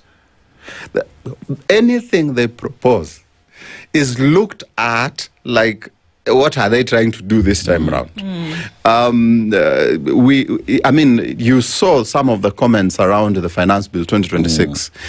Some of the things that people thought were there initially and removed, and so after they were removed, we were still having the debate of whether they are there or not. And in fact, by the time the document is being passed, some MPs didn't even know what's in that document. And some leaders, I remember Faith of LSK saying that at that time, it wasn't even clear what has been passed by the time that they were passing it. And that's the environment we're operating in. Whatever you propose to the public is looking at this funnily. One, because in the last 4 years, there have been lies. In the last 4 years, there have been a rundown of the rule of law, and in the last 4 years, every policy that has come seems to target the welfare of Mwananchi negatively. And so for this reason, then you find Mwananchi is wary of any proposal from this administration. And this is the administration that wants to insist on proposing Vision 2060. I always make at least have some buy-in, make sure everyone is okay. Like do one, for example. If you had fulfilled on one, then it would then be easy to come back to the people and say, okay, well, you see, this is the trajectory that we want to go on, and then because I have been able to fulfill 1, 2, 3, then we can go from there.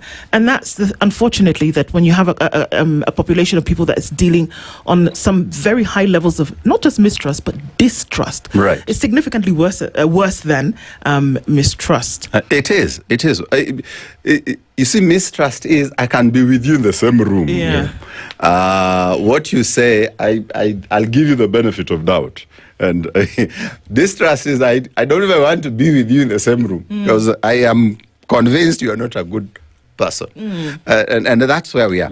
There is a survey that was done, I think, by Mzalendo Trust, that indicated that the Kenyans, when Kenyans were asked to what extent has this administration fulfilled their promises, only 11%.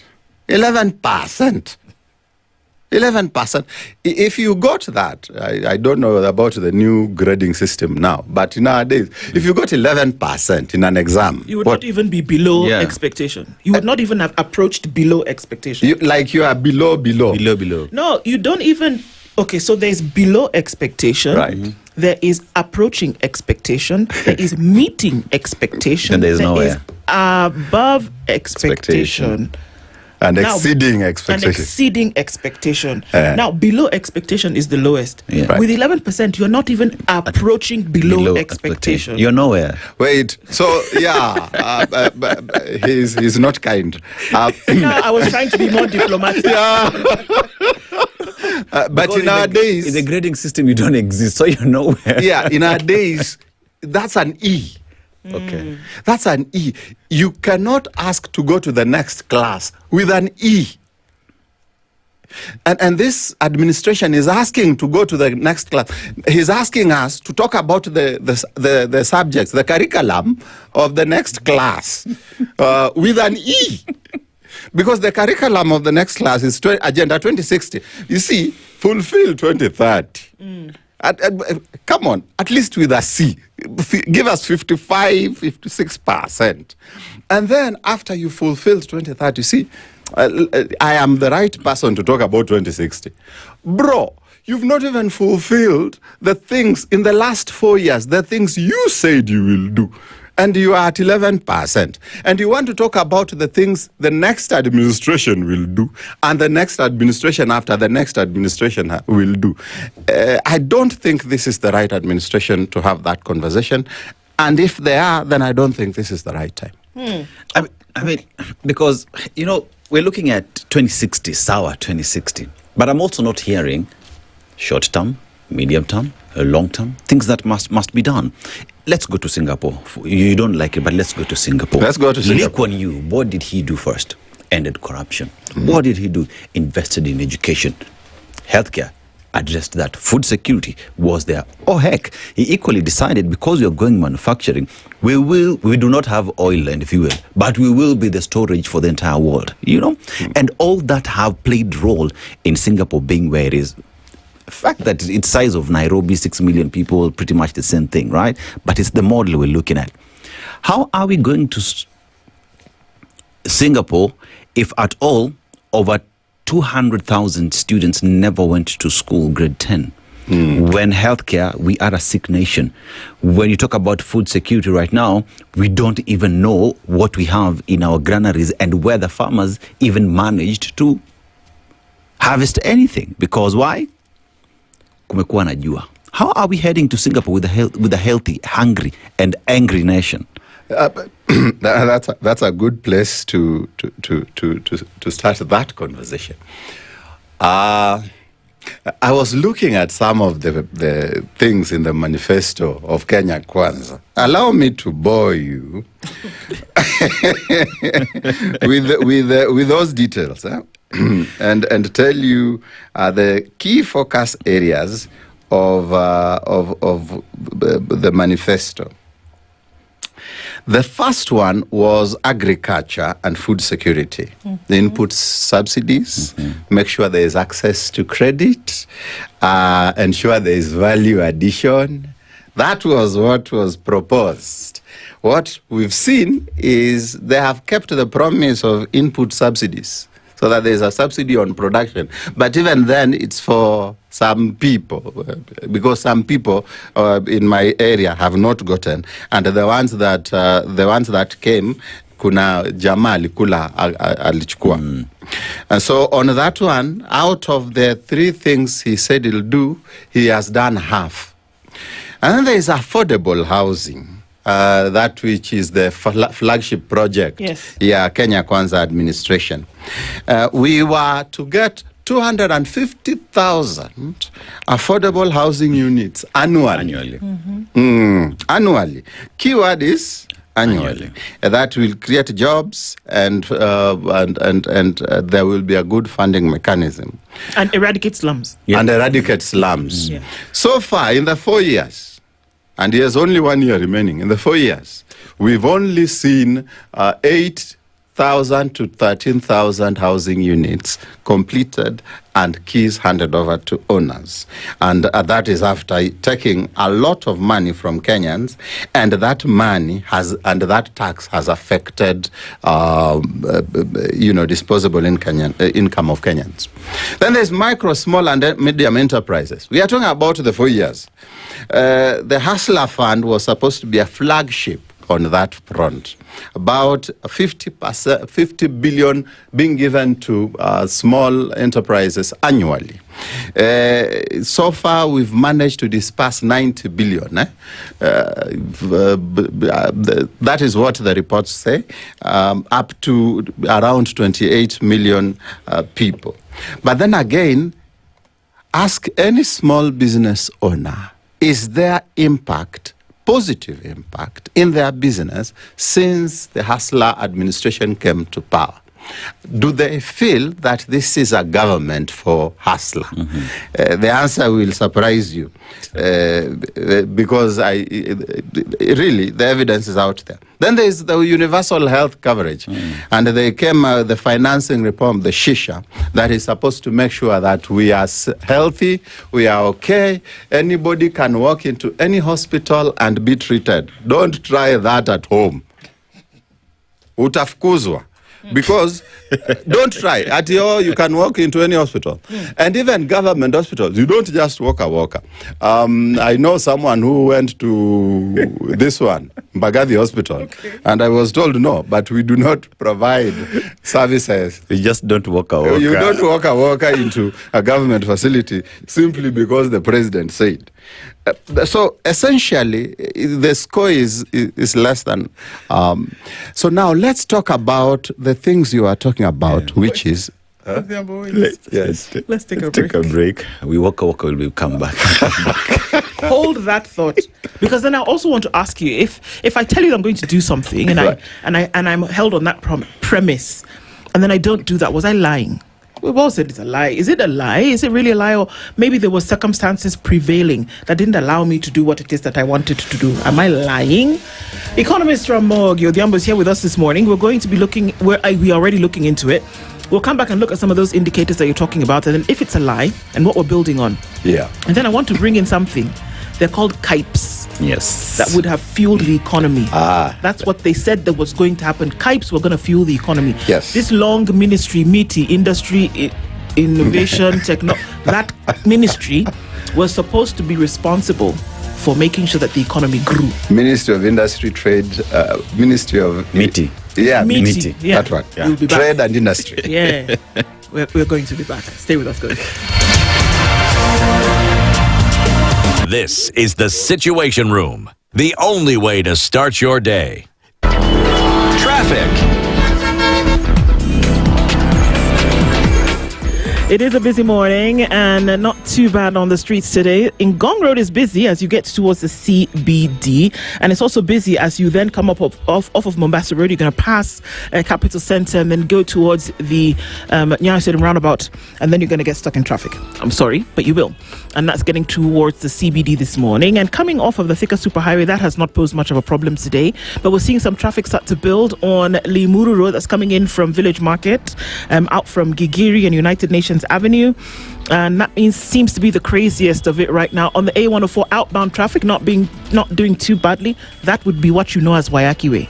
So let's keep an eye on this as you then come through towards the CBD. SpiceFM EONX # the Situation Room.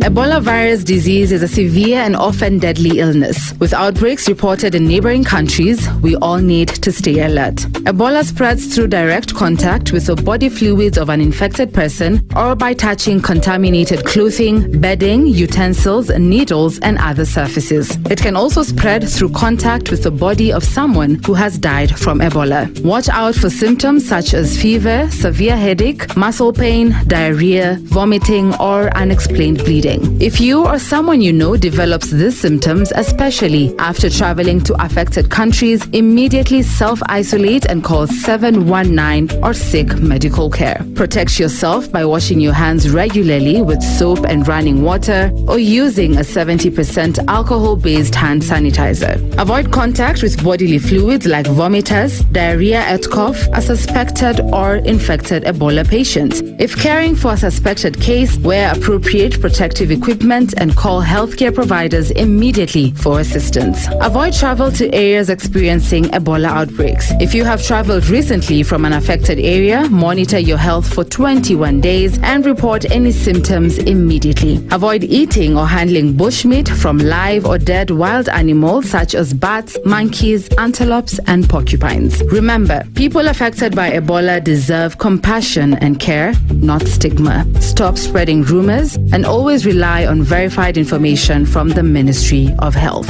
For more information, dial *719#, call 719, chat with Jali on WhatsApp at 0700 719 719 or visit www.health.go.ke. Stay informed, stay safe. Together, we can stop Ebola. This message is brought to you from the Ministry of Health, KNPHI, and partners. Mature, intelligent talk every morning. Spice up yourself. Mornings done right. 94.4 Spice FM, Nairobi. Our conversations continue, and just for that break, Odhiambo, you were telling us that, some elements that you wanted to look into. Let me combine that with that question about if I said I was going to do something and you gave me your vote based on that thing that you are going to do, essentially raise the profile of the majority of Kenya's people, and you didn't do that to an extent that we were expecting. Was I lying to you? You are lying. No, but I had an intention to do. Yes, you are lying. And I think, I don't know which country is that has now put in place laws that if politicians lie, they are to be jailed. Because politicians tend to lie so that they can get the vote. And if you say you're going to do something, you had the power to do so and you did not, you are lying. One of the things, the promises that President Ruto gave during the debate, the one-man debate that the media houses organized for him, was that he's going to reduce taxes on the fuel. Because, the fuel prices are packed with tax after tax after tax. And so one of the promises he gave is that he's going to reduce those taxes so that then we can be in a place where we say at least our fuel or energy costs are manageable to facilitate manufacturing, to facilitate production. He has not. The other day he said in public that education will be free for all. Then his economist goes and says, no, he didn't say it's free for all. He said fully funded. What do you mean fully funded? We've been funding our own education from time immemorial. You don't go scoring points by saying things and then after that withdrawing. The other day he said that he's going to remove taxes for people earning less than 30,000. That has not been implemented. The finance bill came and went without that being implemented. And so what we have before us is someone who cannot say the truth. There's a time you are campaigning, we can forgive you for one or two errors of judgment. But now you are in government. You are the government. And then you are giving statements that you have no intention of fulfilling. So then it is clear to all and sundry that this person does not mean well for us. Because for as long as you're lying, really, you're not meaning well for us. Let me come back to the question of the Singapore dream and clear objectives, clear milestones, a model of we will start from here, go to here, and then here. Yes, that's not there. The model is, this is where Kenya is. We are at 2,000 USD per capita. This is where Singapore is. They are at 80,000 USD per capita. Let's get there. Now, first, can you at least tell us how we'll get to 10,000 per capita? Then from 10,000, we say, all right, let's push it to 30,000. Yeah. Then 30,000, let's push it to 50, then 50, 80. That plan, you don't feel it is a plan. You get the feeling it's just a narrative. It's just a dream. And Lupita said all dreams are valid. But this guy's dream is too political, too politically charged, and has no substance in terms of this is the model of how we're going to do it. Because if you asked me, and I think on this one, Sifuna and Orengo are on point. If you ask me, let's start with the rule of law and ensure that the human rights issues are settled, ensure that the governance issues are settled. Now, after they are settled, let's now come to the economic question. How can we ensure that the economic environment is conducive for investment? First, let's reduce taxes and ensure that the ease of doing business is a reality in the Republic of Kenya. And then now, after we've come from there, we put in place policies that facilitate manufacturing. Yeah. We are not going to go to Singapore through agriculture as it is alone, because agriculture is suffering from climate change significantly. And beyond that also, there's the whole land question that we have not sorted. And even then, really, the land is getting smaller as the population grows. And we might need to do a lot of investment in some of the arid lands to make it more productive. So manufacturing is a clean and free ticket to where we need to go to. What policies can we put in place to ensure that that is implemented? No one is telling you that this is the from here to here to here to here. It's just, this is where we will be in Singapore. There will be industries all over. We will have technology and we will win. Yeah. Okay, so that's interesting because we've also been told that in order for you to get there in the time span, that the economy needs to grow at 10%.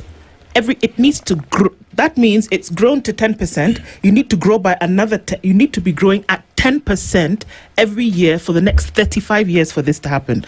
A quick one. At what percent is Kenya's economy growing today? Last year we posted a 4.8. Yes, growth. Okay, so you've done everything. You've shake, up and down. You got 4.8. We need you to get to 10, right? Yes. And you need to do this consistently. So you cannot come down to 9% in order to get to this place where your per capita is at $80,000, because that's where you're trying to go. Yeah. That your economy then has to grow at that percent consistently. You cannot drop beyond the 10. Now, like you said, there are indicators that tell you how you can actually grow your economy. People have done it, countries have done it, and we see that that is actually happening. And one of the big ticket items is manufacturing, like you said. Right. Now, KIPES were set up. KIPES were set up for this very thing. That there is the understanding that the regional areas that Kenya has been divided into by the constitution are counties. That for each regional area, there is a product, good or service that can actually be exploited economically to do this very thing that we're talking about. Whether it's molasses in Kisumu, cashew in Kwale or Kilifi, whether it is honey in Baringo, whether it is fruit in Makueni, whatever the case may be, there is something that you can do to say this is what we are going to build. Right. Whether you're looking at the northern part with livestock and across board, you might be surprised to know that there's even agreement between Kenya and the UAE. Bring your livestock. All you need to do is set up the, what are they called? Abattoirs. Thank you.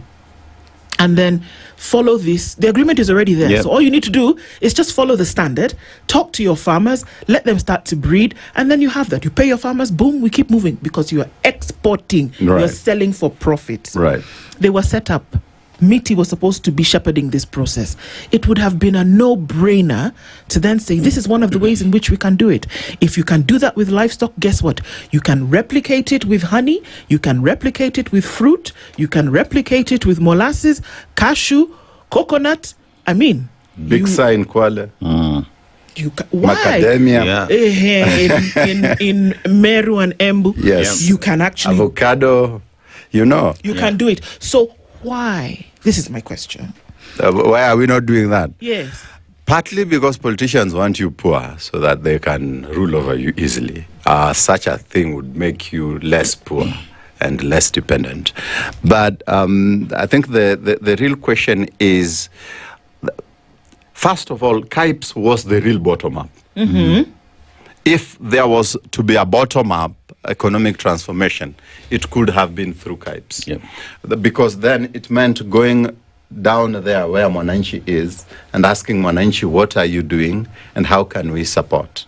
And so you have a center where you consolidate all these people that are involved in that economic activity and you offer support. So there are economies of scale, large economies of large scale. So I am in the same space, let's say I'm producing shoes, I am in the same space as someone who is producing the leather. And so the transport costs are minimal, but I'm also in the same space as someone who is actually producing clothes. So their distribution channel becomes my distribution channel because our products are similar. It's a brilliant idea. The challenge I think we had was we laid emphasis on the location as opposed to the real support items. So that then is there an economic activity, for example, in Tana River, that then we can go and say, okay, what do you guys need? Did we have a conversation with them and realize what they need was a location as opposed to financing, training, market? You understand? So that was but in terms of ideation, it was in the right place. But politicians love somewhere I can go and cut a ribbon and launch. So they were more concerned about the location. And so the second problem I think it had is we had too many at a go. So the idea is you can start with a flagship, say 7 or 5. Okay, 1. Or even 1. And then say, how is it working? And then now expand it to another 10 or something. Allow me to just remind you of something, because it keeps niggling in the back of my head. Yes. That there was a China trip, and they came back and told us that they were going to set up, Africa's biggest poultry in Kajiado. Oh, yeah. And I was excited for it because I thought, okay, this is great, because what it would be able to do. Right. Because if you look at it from beginning to end, in terms of you bring in the birds, you're rearing them for eggs or you're rearing them for meat. There are people who are buying and they can buy at a cheaper price because this is essentially a government-backed project. You can hire people. You then have a turnaround. I mean, I had already seen it in my mind. It was wonderful. I don't think one bird has clucked ever since they came back from China. No. So these are some of the things that we're talking about that can actually grow the thing. And so the intention is good. But we all know that the road to hell is paved with good intentions. And beyond that, is it intentions or just learned craftiness? But can I surprise you? Okay. We export some beef that we use in this country. We import beef. Okay, I was going to say, I was wondering. We're doing well. We import. We actually are exporting. That Saudi deal started with some few exports, but we are importing some of the beef we're using because there is a deficit. The demand for beef versus the supply are not matching. The supply is lower than the demand, and that's why the cost of beef has been going high.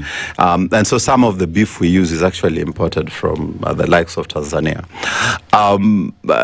So by the time we are getting the deal with Saudi Arabia, for example, some of us were asking, what is this about? Because yes, the deal is good, but the beef we have is not even enough for us. The gap is because we have not invested in breeding cattle. So that then we are depending, it's like we are depending on the natural breeding of a cow meets a cow and they breed. Sorry, a bull meets a cow and they breed. What was I thinking? I don't know. But okay. It's okay. We move. And out of it, then you have the breeding. So we we've not, you see the way we have very good breeding done by Ken Chick, there's 100-day-old chicks, and you'll never be in a position where you're wondering, what do you mean we don't have enough chicken? Huh? We are not there as regards cattle. And I think that needs to be revisited so that then we have enough for ourselves and enough for the export. As regards poultry farming, I think it's just an issue of organization. We've not organized ourselves to do it. It's a failure. But there was going to be support, money. It's a failure in leadership. Maybe when I don't know who did that. Maybe if it was Moses Kuria after I left office, kuna vyenye. You know, when you talk about this support that you're talking about, especially that thing of poultry, me, I was just thinking of the feathers because I wanted to start making state-of-the-art duvets and pillows for people to buy. Awesome. Plugging into that as well, but they're letting me down as well. But anyway, hey, here we are. Let's talk about how comfortable are those duvets. Sorry to deviate. Don't worry. There's technology. But let's talk about even investments themselves, like even the support that Nduh is talking about setting up poultry. FDI is one of the reasons why Singapore is where it is today. But for FDI to come, there has to be good environment to do business. You must have economic environment. You must have taxes that are predictable. You must have an economy that has surplus to spend.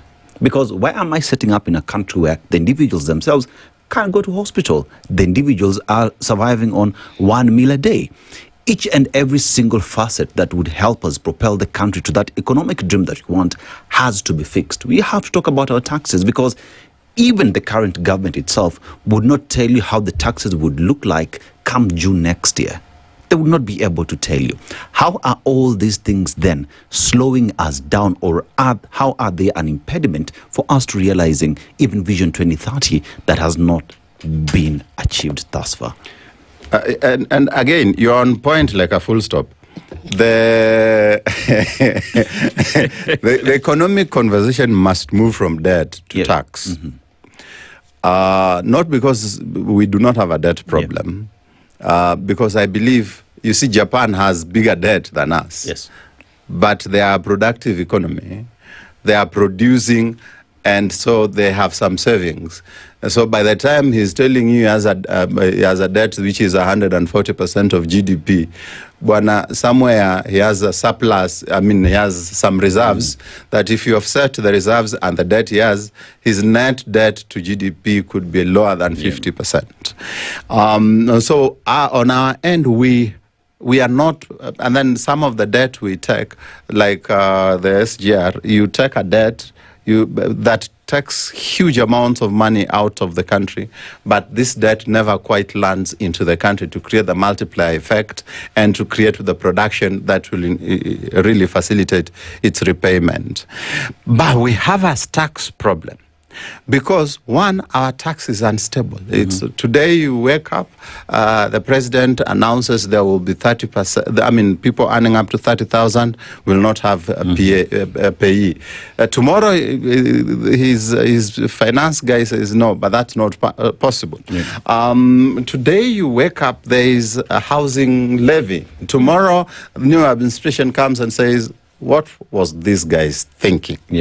So that instability around our fiscal policy needs to be addressed, so that then we are at a point where we say our tax policy for the next 5 years is this, or our tax policy moving forward is this. We have a national tax policy, but it does not have the rails that we need it to have on which our economy can run. It's out there, like it's very descriptive of a wishful end we wish to have, but it does not give us the modalities of what we hope to see. And finally, as regards the economic environment and attracting investors, it's not even so much about the human capital.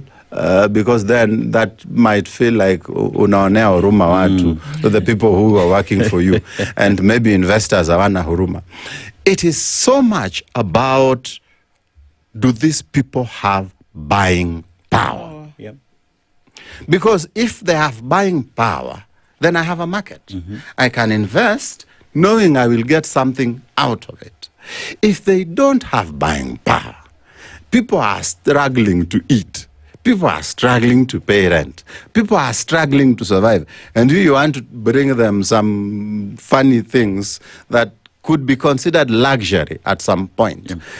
And you think they will buy. They will not buy. And this is why some people are moving out of this economy into another, where at least there is a robust economy that is active. I was surprised someone is saying because Kenyans are buying soda, so they are doing well. And you know, the food basket is funny. Maybe a few years I could afford ugali matumbo. Now I cannot. So I buy a soda, 2 sodas, and we share with a friend na ngumu, which is a lot lower than ugali matumbo mbili. So really, buying of soda does not necessarily mean that the economy is doing well. They say economy is stupid, and I would say that even that assumption is just economy stupid, I'm sorry to say. But then again, at the end of the day, with the visions that we have, it is Wananchi who will help you and must help you achieve that dream. Whichever way you want to look at it, because they are your greatest resource in achieving. If it's on taxation, they're the ones who will pay the taxes. If it's getting into manufacturing and jobs, it is them who will plug into that. If it's Wananchi as well, just giving you advice and feedback on what needs to be done, public participation, it is Wananchi that must be there at the front seat to help you push that idea. It is not we sat in a certain room somewhere and decided it's Vision 2060. Wananchi must plug in. Why are we leaving them behind and expect that this dream will be achieved? Well, if you ask the people in government, they'll tell you, well, we're not leaving them behind. There's public participation. But for ground, vitu ni different. And then, you know, public participation ya Kenya of late is, let's hear what they say, but we know what we want to do. So, and then what we want to do supersedes what they say. And I saw that during the housing levy thing in 2023. I saw that in 2024 when the finance bill came and we told them this thing is not good. They insisted until the young people convinced them in using other means. But after the rest of us had shouted horse. So it is indeed important to have Mwananchi to drive the agenda. As it is right now, I don't think it's Mwananchi driving the agenda 2060, nor is it Mwananchi driving agenda 2030, the one that is yet to lapse itself. And a final question, is it clear that the solution to this, economically at least, is right here, and that it just takes goodwill to then be able to just get some of these things in place? Absolutely. I was looking at, our revenue today versus our revenue by the time Kibaki is leaving office. Man, we have better revenue. We have a bigger economy, and there's greater potential. We are producing about 1 million people into the job market every year, people who can take up responsibility. That is an opportunity that, if well utilized, can take us places. If we are to move forward, then it needs to be a skill-based and people-centered approach, as opposed to a top-down approach I've observed with this Vision 2060. All right, that's what it looks like. And then to be very clear on the position, and you can be apolitical in building an economy. You can. And these are the directions in which we hope that if you started to see some movement towards just getting some, or even just completing some of the things that you said that you would do, perhaps we would see some kind of positive trajectory. Right. Well, it's a wait and see kind of thing, and a hope, and that you can actually make a change around some of these things. Ramogi Odhiambo is an economist and has joined us in this conversation this morning. The conversations continue. We have to say a big thank you. Thank you. Thank you for being here this morning. Don't walk a walker. Don't walk a walker. That's something that you can walk away with today. Don't be cheated. And then you walk a walker into a new government hospital. The president said, Utashanga. Utashanga sana. It's 9 a.m.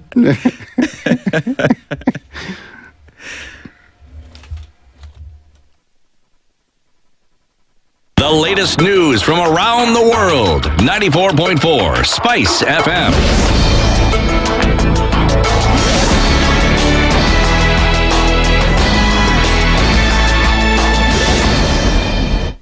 Good morning, this is Daniela. I'm Sheila Tembor.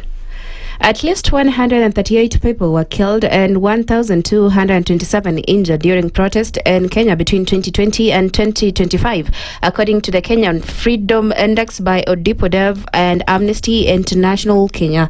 The index also records 2,128 arrests, and with 2025 emerging as the deadliest year after 70 people died in protest-related incidents. Youth and ordinary residents accounted for about 40% each of the recorded fatalities, while bystanders, children, shopkeepers, and other members of the public were also among those killed.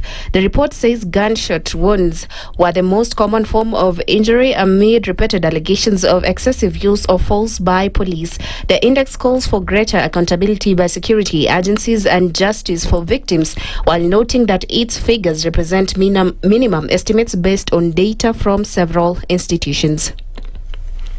The Kenya Union of Post-Primary Education Teachers wants the Kenya National Examination Council to sign an agreement with teachers before this year's national examinations. COPET Chairman Omboko Milemba says the agreement should clarify payment rates and timelines for teachers involved in examination duties. He has urged teachers to await the union's engagement with NEC before filling out examination forms.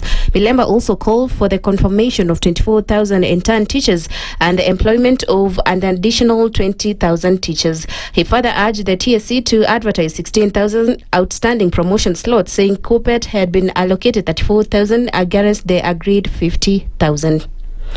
Leaders of the Linda Mwananchi movement say their political rally in Homa Bay County will go ahead this Sunday, despite what they describe as attempts by rival leaders to disrupt their event. Led by Siaya Governor James Orengo, the leaders say the rally will provide an opportunity to highlight the challenges facing the country and present the movement's proposed solutions. And we'll have a beautiful meeting, and we'll be talking about Kenya. What is wrong with Kenya and what we can do to make Kenya right. Then they are also planning to make sure that some of our supporters are arrested, like they've done in the past, before Sunday. We are prepared for all that. But, you know, the odd fact. The leaders say Linda Mwananchi's main objective is to promote democratic governance, which they claim is being undermined by the current leadership. Lawyer Clifford Obiero is among the movement's leader from Homa Bay County. Let it be known that the 16th rally is going to be successful in Jesus' name. And in any event that somebody is planning, and even as we know that they are doing so, we are still going to come. Because this battle is not Linda Wananchi. Actually, it was initially Linda Wananchi, but now they have transformed it to a battle to fight for democracy. Because the right to assemble, the right to congregate and to interact, freedom of speech is being defiled here. And Machakos Deputy Governor Francis Mwangangi has criticized the government's approach of distributing millions of shillings through public events to support women's groups and border operators. Speaking, Machakos Mwangangi said such funds should instead be channeled through constitutionally established institutions to ensure proper accountability. He warned that the current approach could lead to the wastage of public funds. Ikiwa hii ni fedha hii ya hawa wanasiasa ambao wanaegemea upande wa serikali wanabeba huku kwa kupelekea vijikundi kusema wanafanyia marambi, ikiwa si pesa ya wizi, ikiwa ni pesa inatoka kwa serikali, kwa nini isipitie haya mashirika ndio iweze kugawanywa vizuri, kila eneo mbunge zikiwa 290 iweze kupata na ikuwe equitably distributed. Kila mali, kila pembe yote ya nchi, kila mwanarika, kila kikundi kiweze kufikiwa na hii fedha. And that's the news. Sheila Tembor.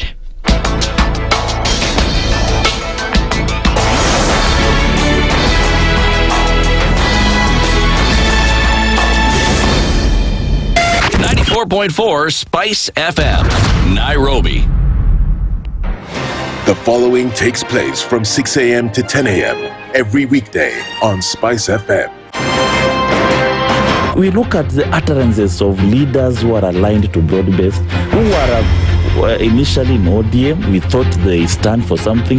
Now they've been exposed. Because we are a third world country, we are poor. And not because we don't have resources, but we have been robbed senseless. Look at the wasteful expenditure. Look at how large government lives. And we've said this is something that can be controlled. It happens in many other countries. Internally, we used to stand and tell him, boss, hii kitu ni mbaya. And you'd say, now he doesn't let me tell you.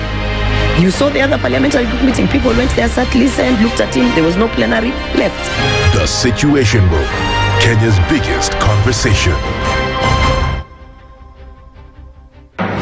The following takes place from 6 a.m. to 10 a.m. every weekday on SpiceFM.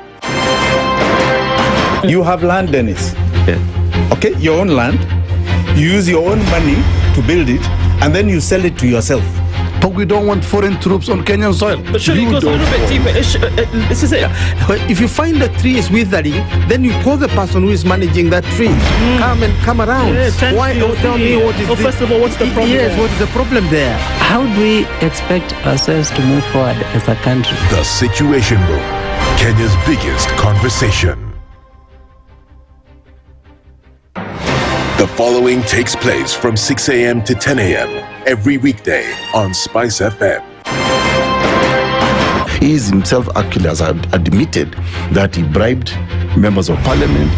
So he admitted that he bribed members of parliament. Well, when he said the government, when he said that he gave the 10 million was for what? We're always quick to point faults in somebody else before you look at your own faults as a person. If it was Kanu's day, hii amuka naye leo ungekuwa umeenda mbali sana hii. So and we must celebrate you. There are 600 million people now globally estimated to be living with diabetes in the world. So it is a major health problem. It's the largest single disease rising pandemic that we're dealing with right now. The Situation Room, Kenya's biggest conversation. The following takes place from 6 a.m. to 10 a.m. every weekday on SpiceFM. Baba should disown these experts and say they went there on the because he keep on telling us that these experts you came from Dubai and he found them there already at State House looking for jobs. Government has to has to introduce austerity measures. It's something that this government and the previous ones have not been able to do in this country. We've talked about it so many times. And really, I think you have seen the modus operandi of William Samoei Ruto since he came in. It's just showbiz. This is the Situation Room, the only way to start your day. Mature, intelligent talk every morning. Spice up yourself.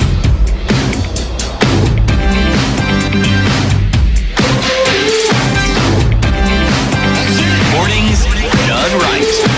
94.4 Spice FM, Nairobi. A very good morning to you. It is at 8 minutes after 9 o'clock and into the final hour of the Situation Room on this Thursday, where at this point we're going to be talking about the anatomy of a food crisis. You didn't know it had one? It does. Nasha Ngetich is the chairman of the Cereal Growers Association and joins us in the hot seat of the Situation Room this morning. Nasha, good morning. Morning to you. Karibu sana. Thank you. Thank you for being here. It would appear as though we have a food crisis. Okay. Yes, you do. Let's get into it. And you're very calm for a man who's walking in a food crisis. But okay, we'll get into that in just a minute. As we normally do, Dennis goes around the African continent every week. He comes back from a different country.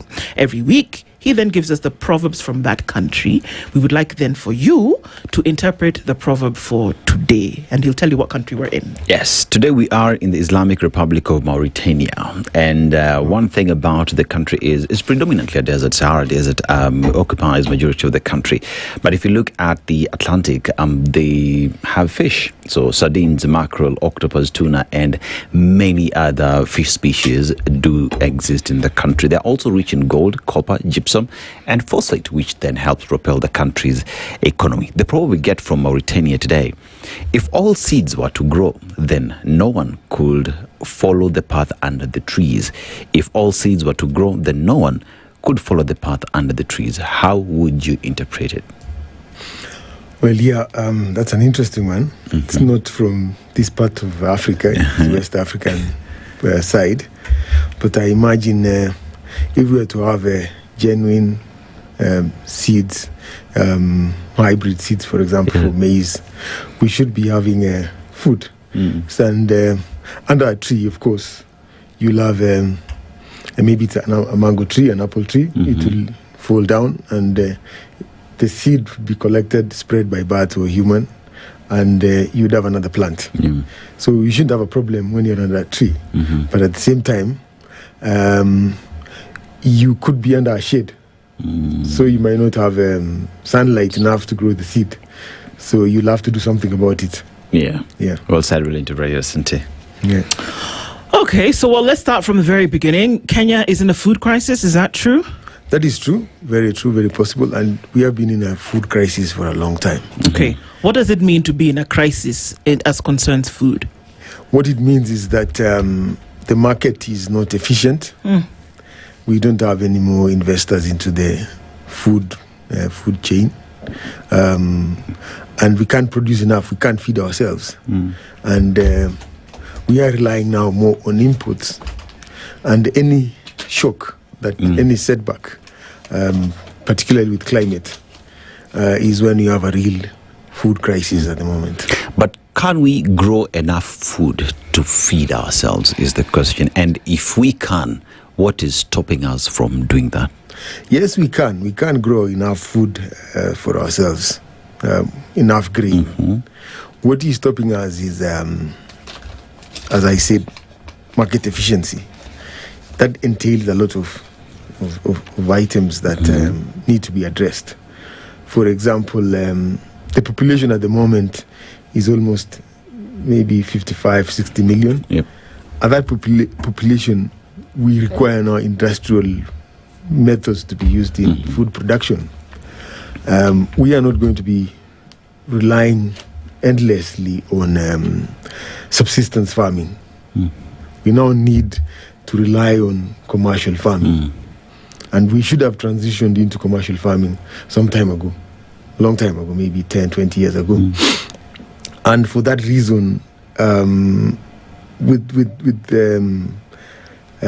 subsistent farmers, we really don't have systems that we can manage them, that we can have them produce high yields. So you find in Kenya the average yield per acre is about 12 bags, while an average yield in South Africa is about 30 bags. So why are we using the same space, the same climate, right? And we are only getting 12 bags. It means there's a problem on how we are doing our farming. Yeah. Or if you're doing the farming at all. And I'll ask that because let's go to Galana Kulalu for a minute. All right. And this project, this agricultural scheme was set up to deal with some of the matters that you're talking about right now. And I'm going there directly because we often talk about there's a shrinking agricultural space in the country. The soils are not so good. There's a certain level of acidity in Kenyan soils that impact the product at the end of the agricultural cycle. All of these things we've been told. But why Galana Kulalu was selected was to mitigate all of these things. That there was this massive tranche of land that you were then supposed to do something with it. It's 1.75 million acres, right? The planned irrigation project was to be over 300,000 acres. Now tell me, with good land crop, what would you be able, from a food perspective, what would you be able to glean from 300,000 acres of agricultural land yearly, if we're just looking at grain, maize? What would you be able to get from 300,000 acres of land? In ideal situations, we should get 40 bags, maybe 12 million bags from 300,000 acres. 12 million bags every year? Every year, yeah. From 300,000 acres. All right. That's just from good. Sorry, I'm just going to do these rapid fire questions, if you don't mind. How much is Kenya's total collection of maize per year? Okay, there are two methods of looking at it. We consume 55 to 60 million bags of maize, all right? Per year? Per year. Okay. But we produce, on average, well, last year we had 45 million, 44.8 million bags.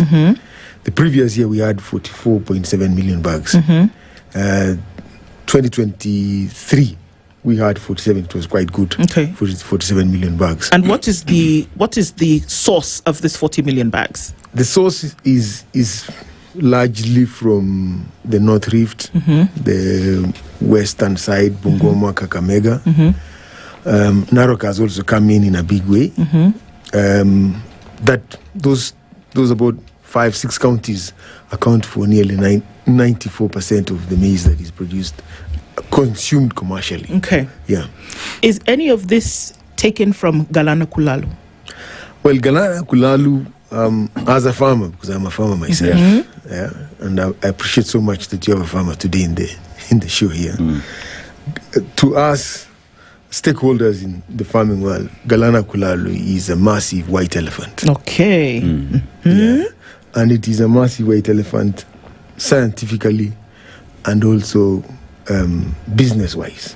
So one asked the question, Kenyan government has invested millions, if not billions, into Galana Kulalu with the promise that with investments that go there through irrigation, through purchase of fertilizer, all the yields that are needed to bring up product, that we should have harvested something from Galana Kulalu.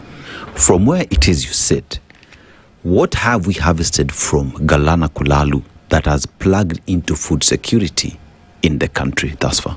I think the last time I checked, they were doing about 500 acres of seed maize, and it was in very nice photos and all that.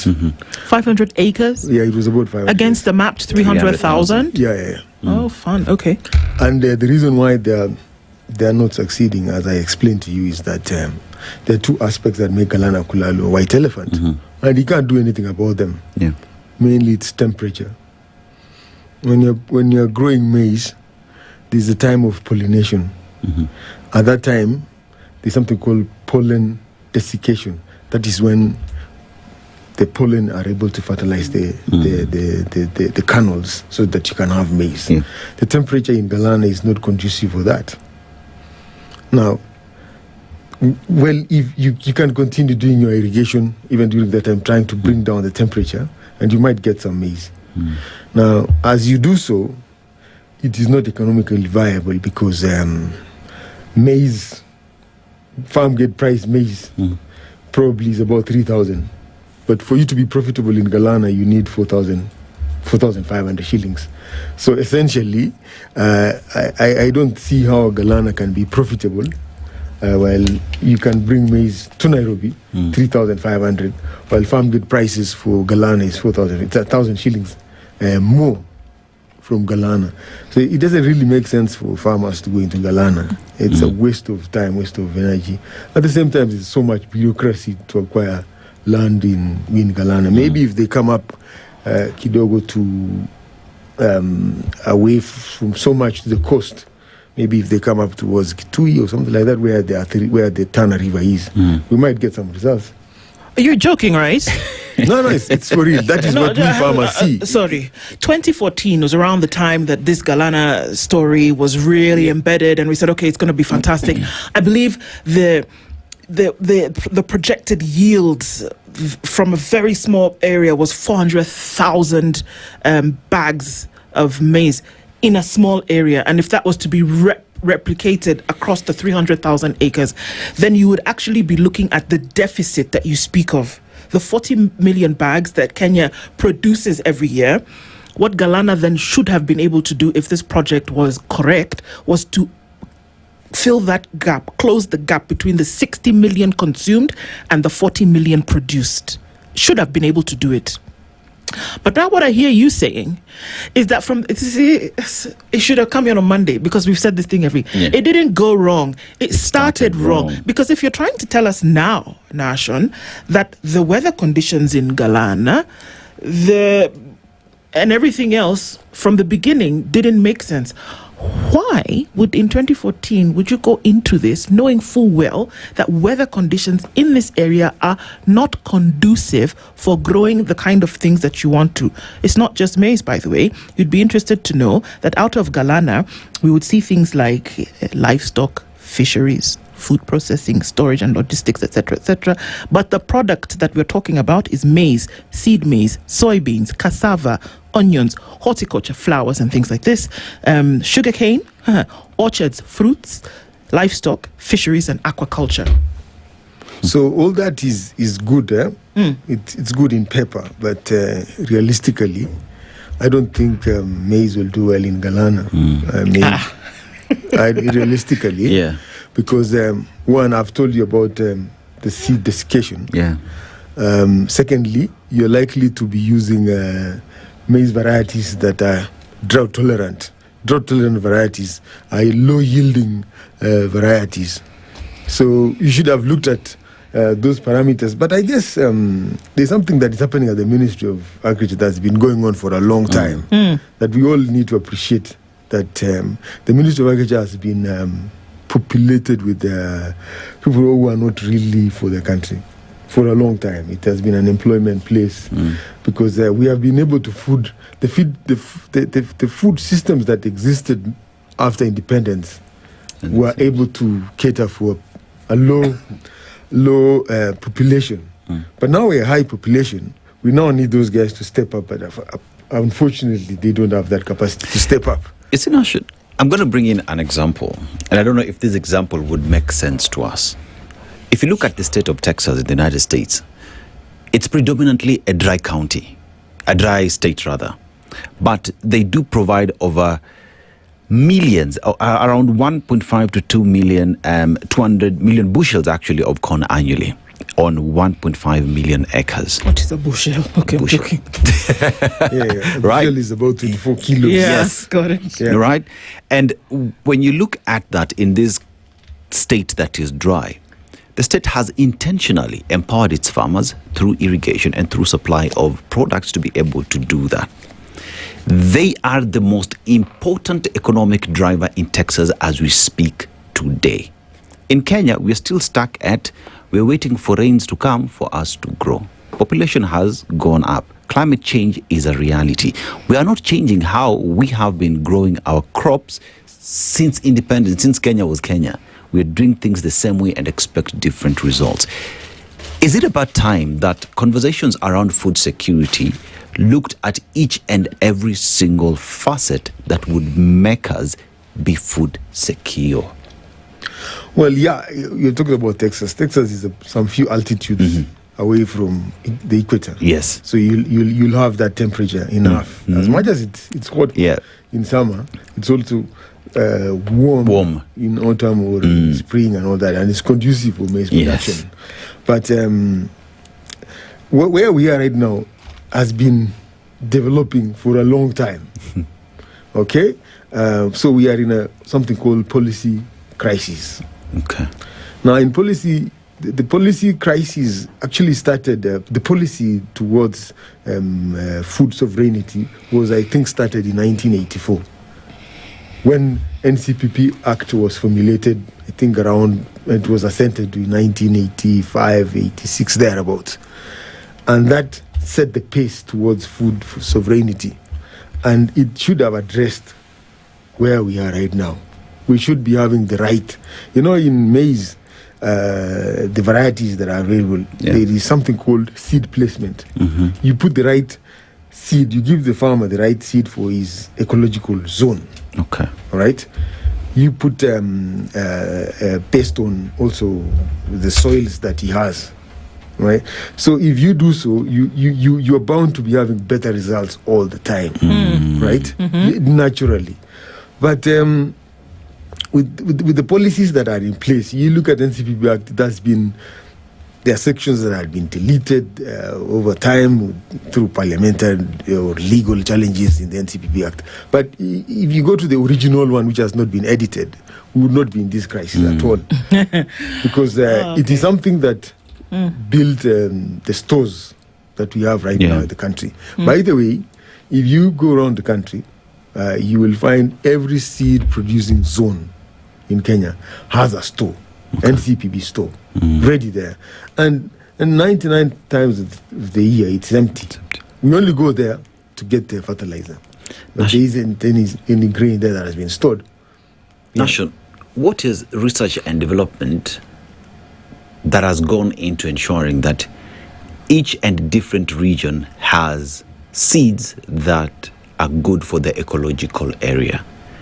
Or are we operating at a point where seeds are just available and a farmer can go and get rather? Has the investment gone into that? A lot of investment has gone years ago, and we came up with seed varieties. We even just descriptive numbers.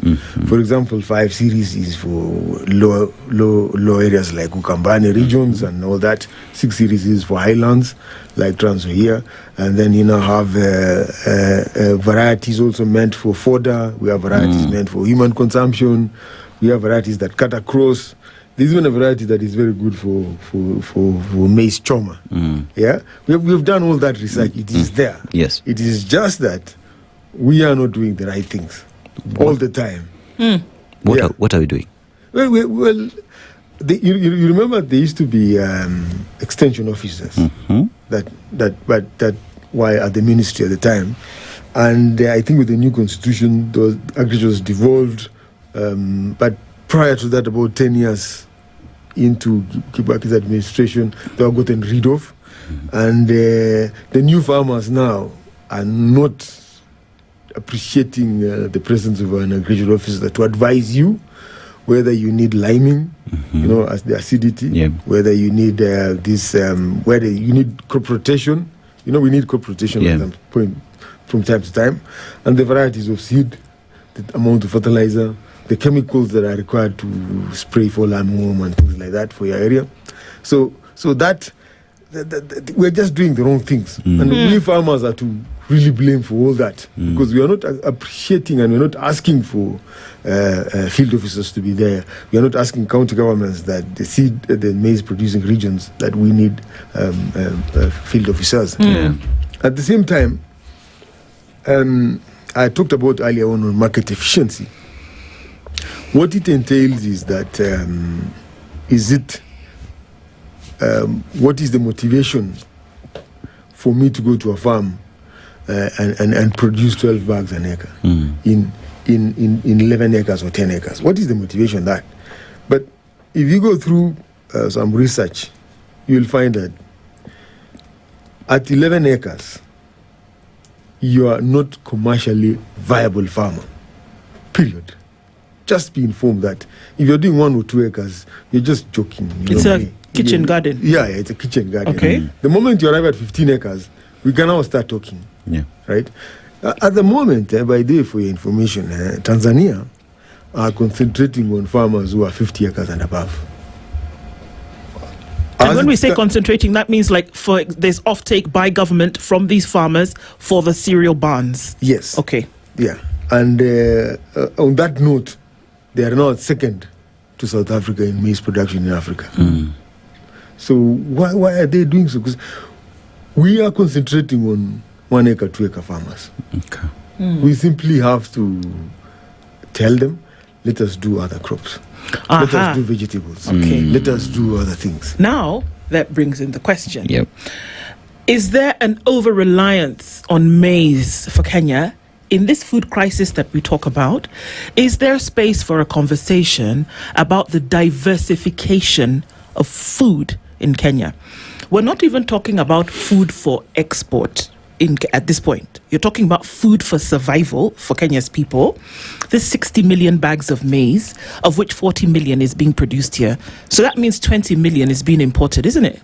Yeah. All right. And some of it is coming from Tanzania, like you just mentioned, of course. Some of it is coming from Malawi, other countries like this. At some point, Ukraine. Now, when we talk about this is food that's being consumed in Kenya. And if there's a food crisis, that means that there's not enough to go around, but not enough of a particular product. So is it about time that we had the mostly uncomfortable conversation about saying, okay, guys, let us now get accustomed to eating something else? Well, the thing is that maize has very many derivatives that have just come in. One, okay, what do I mean by derivative? Uses, all right? Previously, we were not using maize as animal feeds. Yeah. We were simply having a chicken that are free range moving around. We were not feeding them with we were having sheep that were not free. We have zero graze doppers here.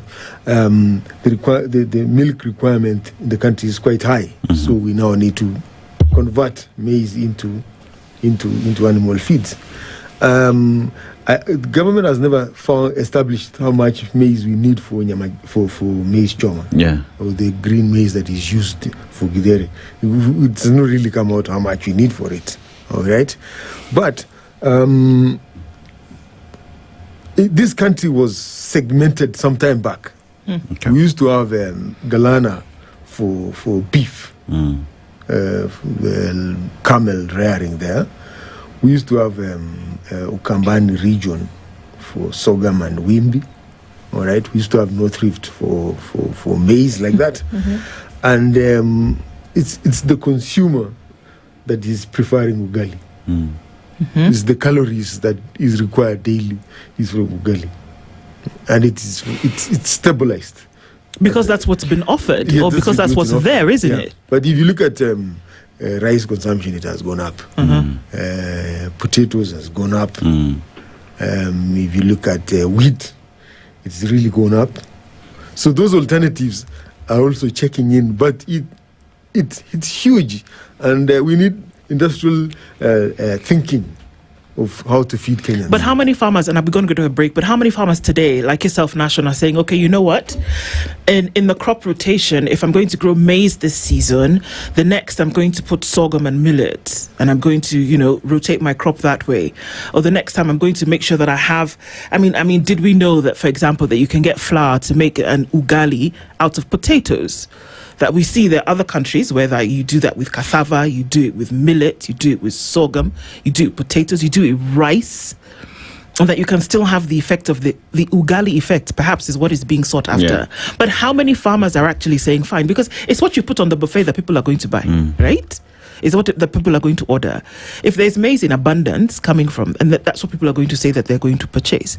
But if you start to introduce it to the market in larger amounts, do we see a situation whereby you then don't have a food crisis because there are offerings on the table? Farmers like me, for example, are very, very few. There are less than 1,000 probably.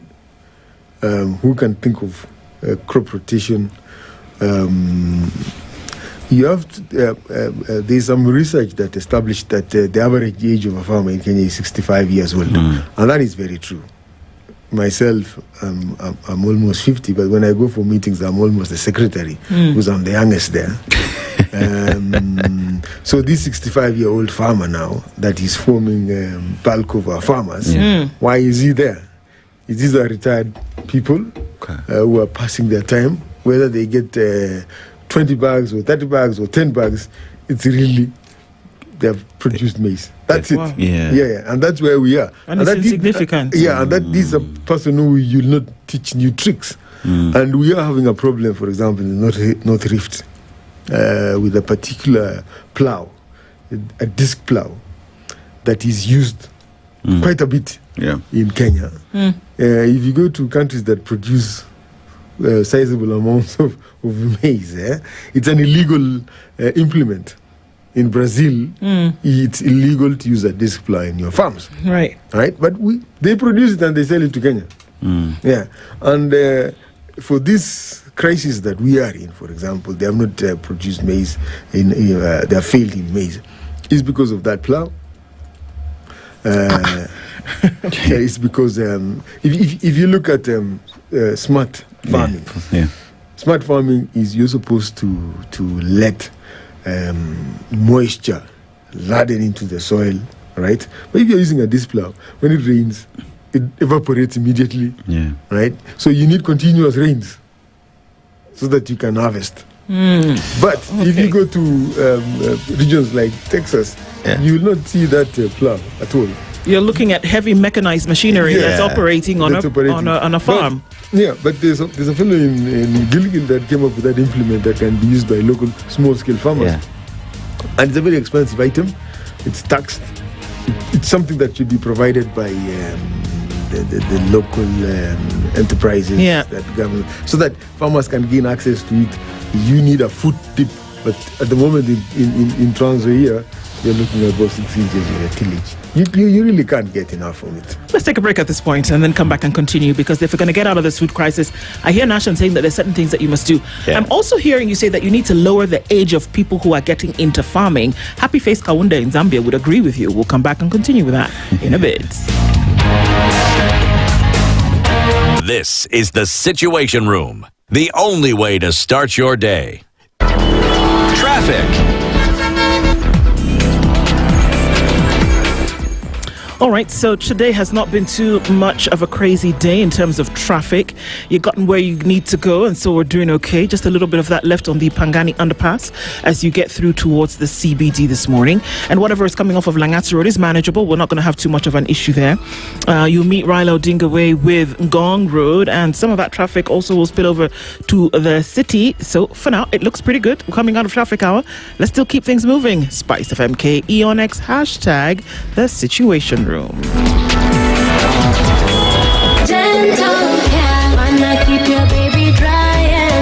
Being a parent is a beautiful journey, but let's be honest, it's also a high energy sport.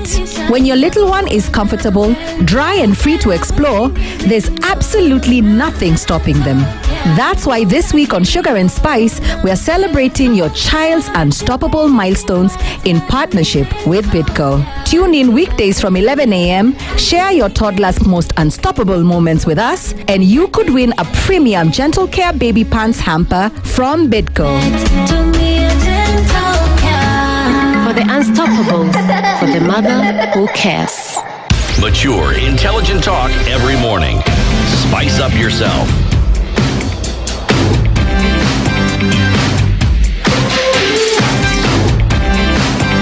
Mornings done right.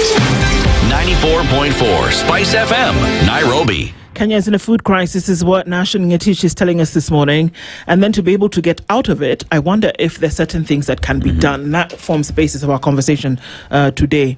Folks are asking, are we in a food crisis? Is Kenya in a food crisis because there's not enough to go round? It's not producing enough? Or the food is available, but people are not able to purchase nutritional food? What crisis are we looking at here? Okay, consumers are able to buy the food at the moment. After all, maize is a staple, and if you can't afford your staple, then we have bigger problems. But the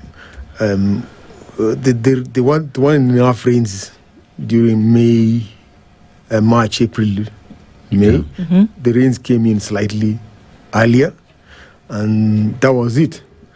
And we have to accuse the weatherman here. He didn't advise us properly that there would be El Nino effects. We knew there was El Nino, but we didn't know there was going to be an earlier drought El Nino effect that would come in earlier to pull out the May, June rains away. And that's the tasseling stages of a lot of crop in the North Rift and western region of Kenya. And so there is that crisis that there isn't enough to go around for the moment. But then again, even when we talk about production of the same, so there is what the weatherman said, natural occurrences as well that do exist. But are we moving away from rain-fed agriculture? And if we are to say that we want to produce to be food secure for business, for maize growing or seed growing to make sense, we must move towards highly mechanized agriculture, where then there has to be a conversation on cost of equipment that are needed, on cost of power, on cost of drilling services for this water, for us to be able to say that whether there is rain or not, we are still able to grow. Are these conversations that we are having? And where are we with it? Yeah, I wish we could have a conversation on irrigation. Which parts of Kenya would you like to irrigate? Yes. Where is that land to irrigate? Where is the source of water for irrigation? I want you to also understand that Kenya is one of the countries that has the most expensive irrigation systems that you can set up. Okay? And when we irrigate, what target crop are you looking at? The best would be long term is, and I think the government has tried, is let's talk to Zambia, let's talk to Tanzania, let's talk to Uganda. Forget about maize production. Okay? It's been studied that we are producing maize at break-even. Very little profit is made from maize, except seed. So even if we irrigate, are we really going to make money out of this? That's something that we need to ask ourselves, because we really need. At the moment, I think the farmers are in 5.3 million acres, in the ones all over the place, and we're still not producing enough. Okay, so I'm sorry, but why? Why are farmers not producing enough? What are the elements of that crisis? What's the problem? Not enough rain? No. Rain doesn't play a lot. Rain doesn't play a lot. In fact, this year, it is not, as a farmer myself, I don't see rain as an issue here. Land preparation. We're using the wrong tools to do land preparations. There is no economies of scale that we can have that we used to have, say, 20 years ago because of land fragmentation. Number two, it's seed placement. We have obsolete seed going around. No, not climate smart seed. There is climate smart seed in Tanzania, for example, that 4 months you have your maize, it's ready. That means the development stage of that maize, the up to formation of the kernels, is about 3 months. There is enough rain for 3 months in Kenya. Okay. Secondly, we need to have a conversation on the quality of a farmer that that should be working. All right, not a retiree who is just passing time. Okay, so we need to incentivize maize production in this country. If the current 5.3 million acres is under production, if you could just raise it by about 5 bags an acre, then we have enough food. Just 5 bags, just raise it to 15. No, raise it to 17 bags an acre. Average countrywide, just to go up to 17 bags in the same space. Then we will not have this food crisis. So who is the source of this maize? Of course, smallholder farmers, and we're looking at medium to large, right? So you're saying across board of everyone, if you increased your yield by 5 bags per acre, that this 20 million bags that we're looking for, to then the crisis would be over? It would be over. It would be over. Finished. No problem. We'd go back and do other things. It will be over. The reason is that you have a farmer who is waiting on queues with a quarter of an acre, waiting for a bag there at a bag of fertilizer, and then you are spending all your conversations, you are talking all the time that we have subsidized fertilizer. So fertilizer is about 14% of the cost of production of maize in Kenya. What is expensive at the moment is land lease. In the maize growing regions of Kenya, rent is now about 16 to 20,000 shillings. If you go to Trans Nzoia, it's about 25,000 shillings an acre. Per acre.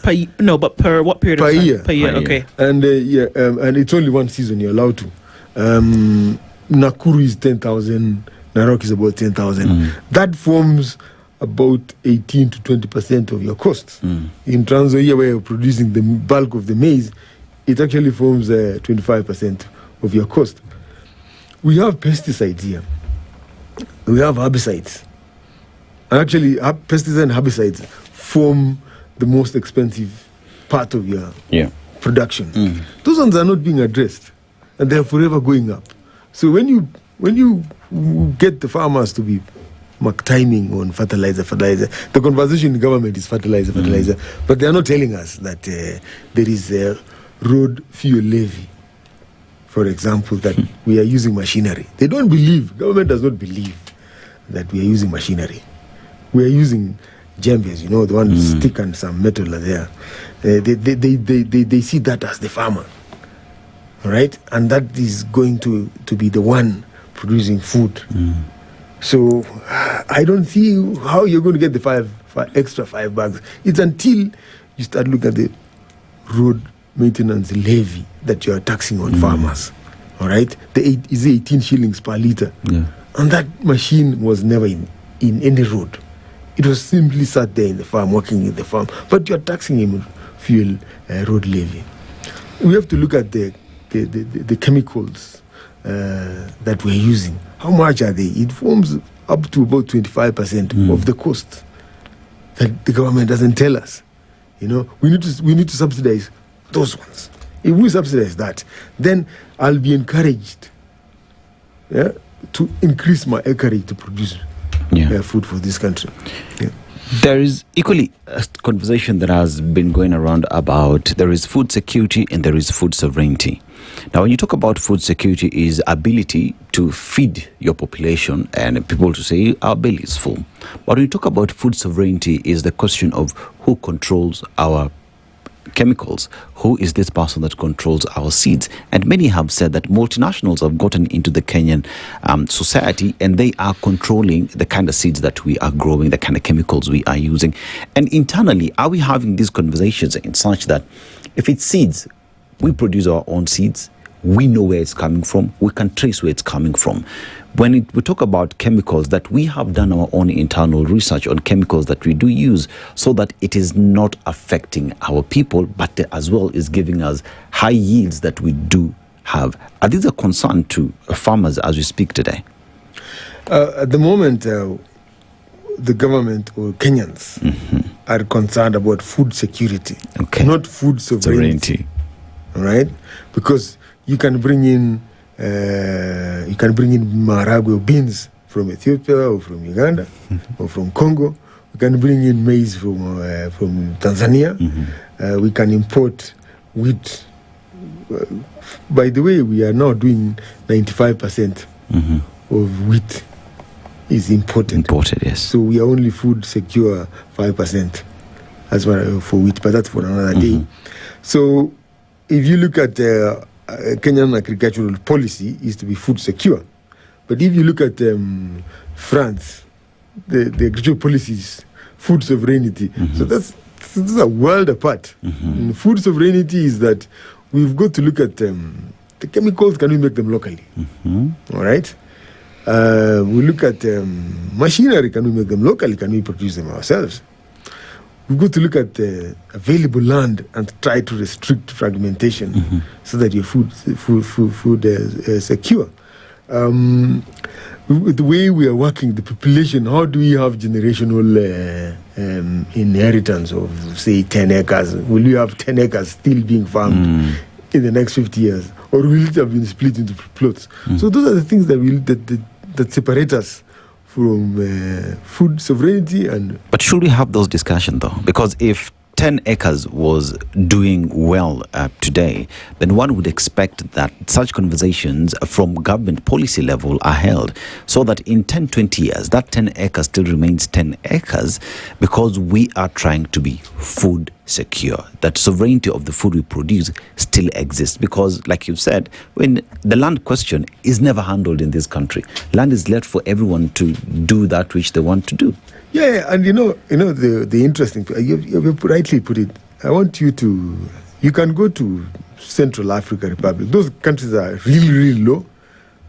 Even Mauritania, where the why saying came from, the crop came from. They were really below Kenya, yeah. But if you go to the market and you want to buy maize, you want to buy beans, you want to buy, they'll be using a kilo as a standard measure. In Kenya, we have gorogoro. That's how far back we are. We measure with tins. We measure potatoes with portions, So you have to buy cooking fat first. You have to buy the cooking fat first to get a gorogoro. to get a gorogoro, so that so the thing is, we've got to get serious on those items, so that the moment we standardize how we measure our things. Yeah. And to answer your question on the discussions that we have had this discussion. Previously, governments have tried to address it. Yeah. But it's the right time now to look at the NCPB Act. The guys who came up with this NCPB Act were actually wanted to know how many farmers, what assistance can we provide to farmers? Can we group the farmers? But there was an underwriter there that said you must bring the maize into NCPB. There's very good reason that you need to bring maize into NCPB for you to sell. That is where we now start measuring with a kilo. No more gorogoros. All right? The person who is measuring with gorogoro is the middleman, is the broker, because he wants to find a way of undercutting you. At the NCPB, we will now measure things like aflatoxins. Okay. All right? So the aflatoxin content in maize that is going around at the moment is very high. So we are consuming poison. It's very high. Yeah, some levels that are really not palatable. That is why we need the NCPB to be modified. I'm sorry, but we're saying that essentially we need a law to make sure that the food that's being consumed by the people around the country is not poisoned. It's safe. There is a law. There is measurements, standards for it. But you've just set them aside, Try to feed the person, try to get food. Regardless of what's in the food. Yeah. And by the way, I think there was, before the Galana hype came up, there was maize produced somewhere around Galana that had aflatoxin. It still goes around to that temperature. That humidity that is found at the coast provides very good conditions for aflatoxins to thrive. Okay. So some of these things, as you say them, seem obvious that we shouldn't be dealing with such issues at this time or in this juncture, especially when the race is towards food security. It was one of the items on the Big Four agenda in the previous administration for 10 years. Food security was one of them, was the big one. Yeah. But then it seems as though this thing that you're chasing, you don't have, it's like the person who's doing the race. You don't have the right shoes on, you don't have the right gear, you're just chasing, you're running somewhere, but we don't seem to know where we are going. Can we really say, for example, that agriculture is the bedrock, maybe not be the bedrock at this point, but is one of the key indicators of an economy if you're not putting in the correct inputs? The fertilizer question, everybody was shouting, we provided fertilizer at a subsidized rate and it was wonderful, but you're telling us that that's not even 20% of what you need to be functioning properly in an agricultural setting. It just seems that there's so many things running all over the place and they're not in formation, but that it would be easy to be food secure in Kenya today if you had all your ducks in a row. Am I being too ambitious? No, you're not being ambitious. You're not being ambitious because there have been steps taken towards having a sustainable food secure country. They've been there. And you wouldn't need to import. You wouldn't need to import. If you are to look at the NCPB Act and try to get it working, right? You know what? Very interestingly, that in the board of NCPB there have to be two maize farmers, one wheat farmer. I don't know what that board constitutes. Are they farmers or are they office farmers? Very likely they are office farmers, and that's why we're in this situation. So there have been steps to try and address over time the situation you are in. It's just that government is cheekily introducing something like fertilizer, subsidized fertilizer, and then they run with it. They occupy everybody with subsidized fertilizer until you believe that now that the farmers have subsidized fertilizer, they can produce food. No, it's not that way. Can we even be as controversial to say that you don't even need things like GMO? Because we know that GMO are foods that will withstand all of this plentiful abundance. You wouldn't need anything like that if you actually then sorted out some of these things. Can we say that? We can say that GMO, they would tell you we can get 40, 50 bags, but you bring it to a Kenyan farmer, you'll get 11 bags. Yeah. Even if it is just the way we are doing things in Kenya. Yeah, we are not serious about trying to feed ourselves to be food sovereign. Sovereign, yeah. Sovereign, yeah. Yeah. I mean, even while at that, there has been a conversation that has been going around, especially when it comes to seeds. And why am I drilling a lot on these seeds?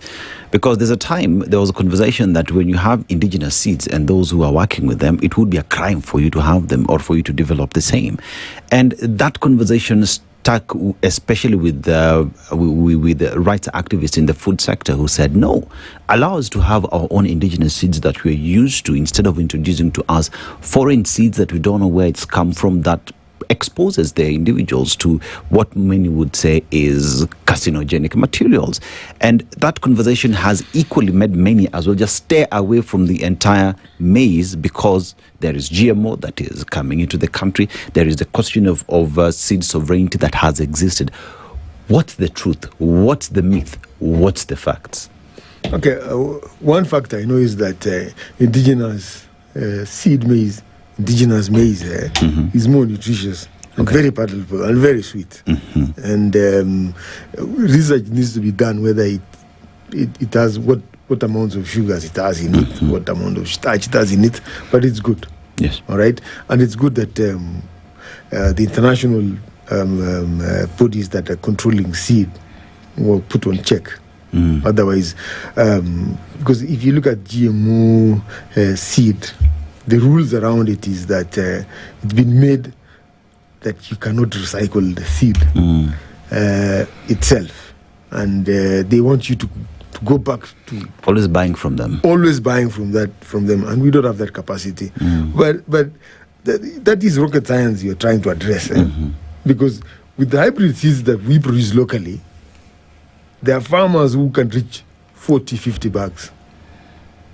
Okay, that would address the situation we are in at the moment. It's just that I talked earlier on market efficiency.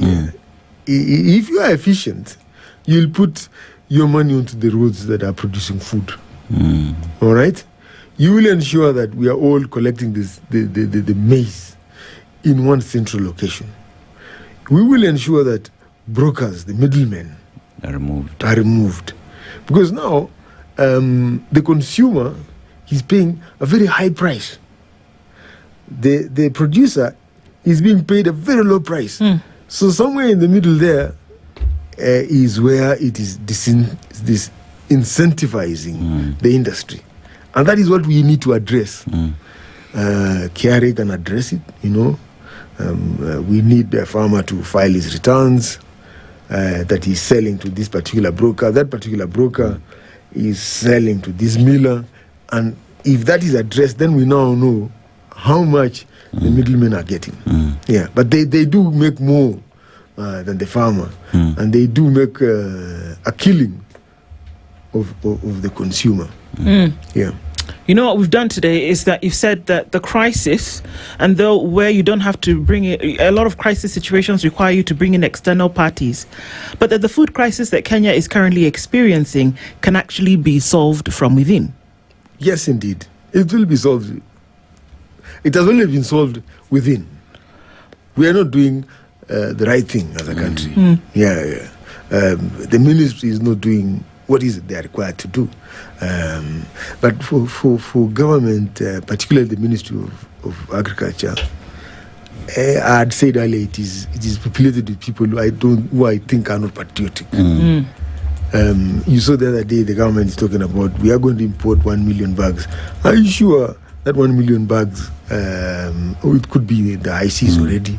It's already on the way. It might not even be maize. Yeah. It might be something else. But why don't we address those pertinent issues concerning the whole organization of maize production in Kenya? Indeed. Yeah. Nashon Ngetich is the chairman of the Cereal Growers Association and has been here with us this morning. Thank you for shepherding this conversation with us this morning. Definitely want to continue to watch. Thank you. Asante Sana. And for everybody who's been in the Situation Room this morning, a very good morning to you and thank you. We continue with conversations tomorrow, God willing. Enjoy the rest of Sugar, Spice and Everything Nice. Good morning. It's 10 a.m. The latest news from around the world. 94.4 Spice FM.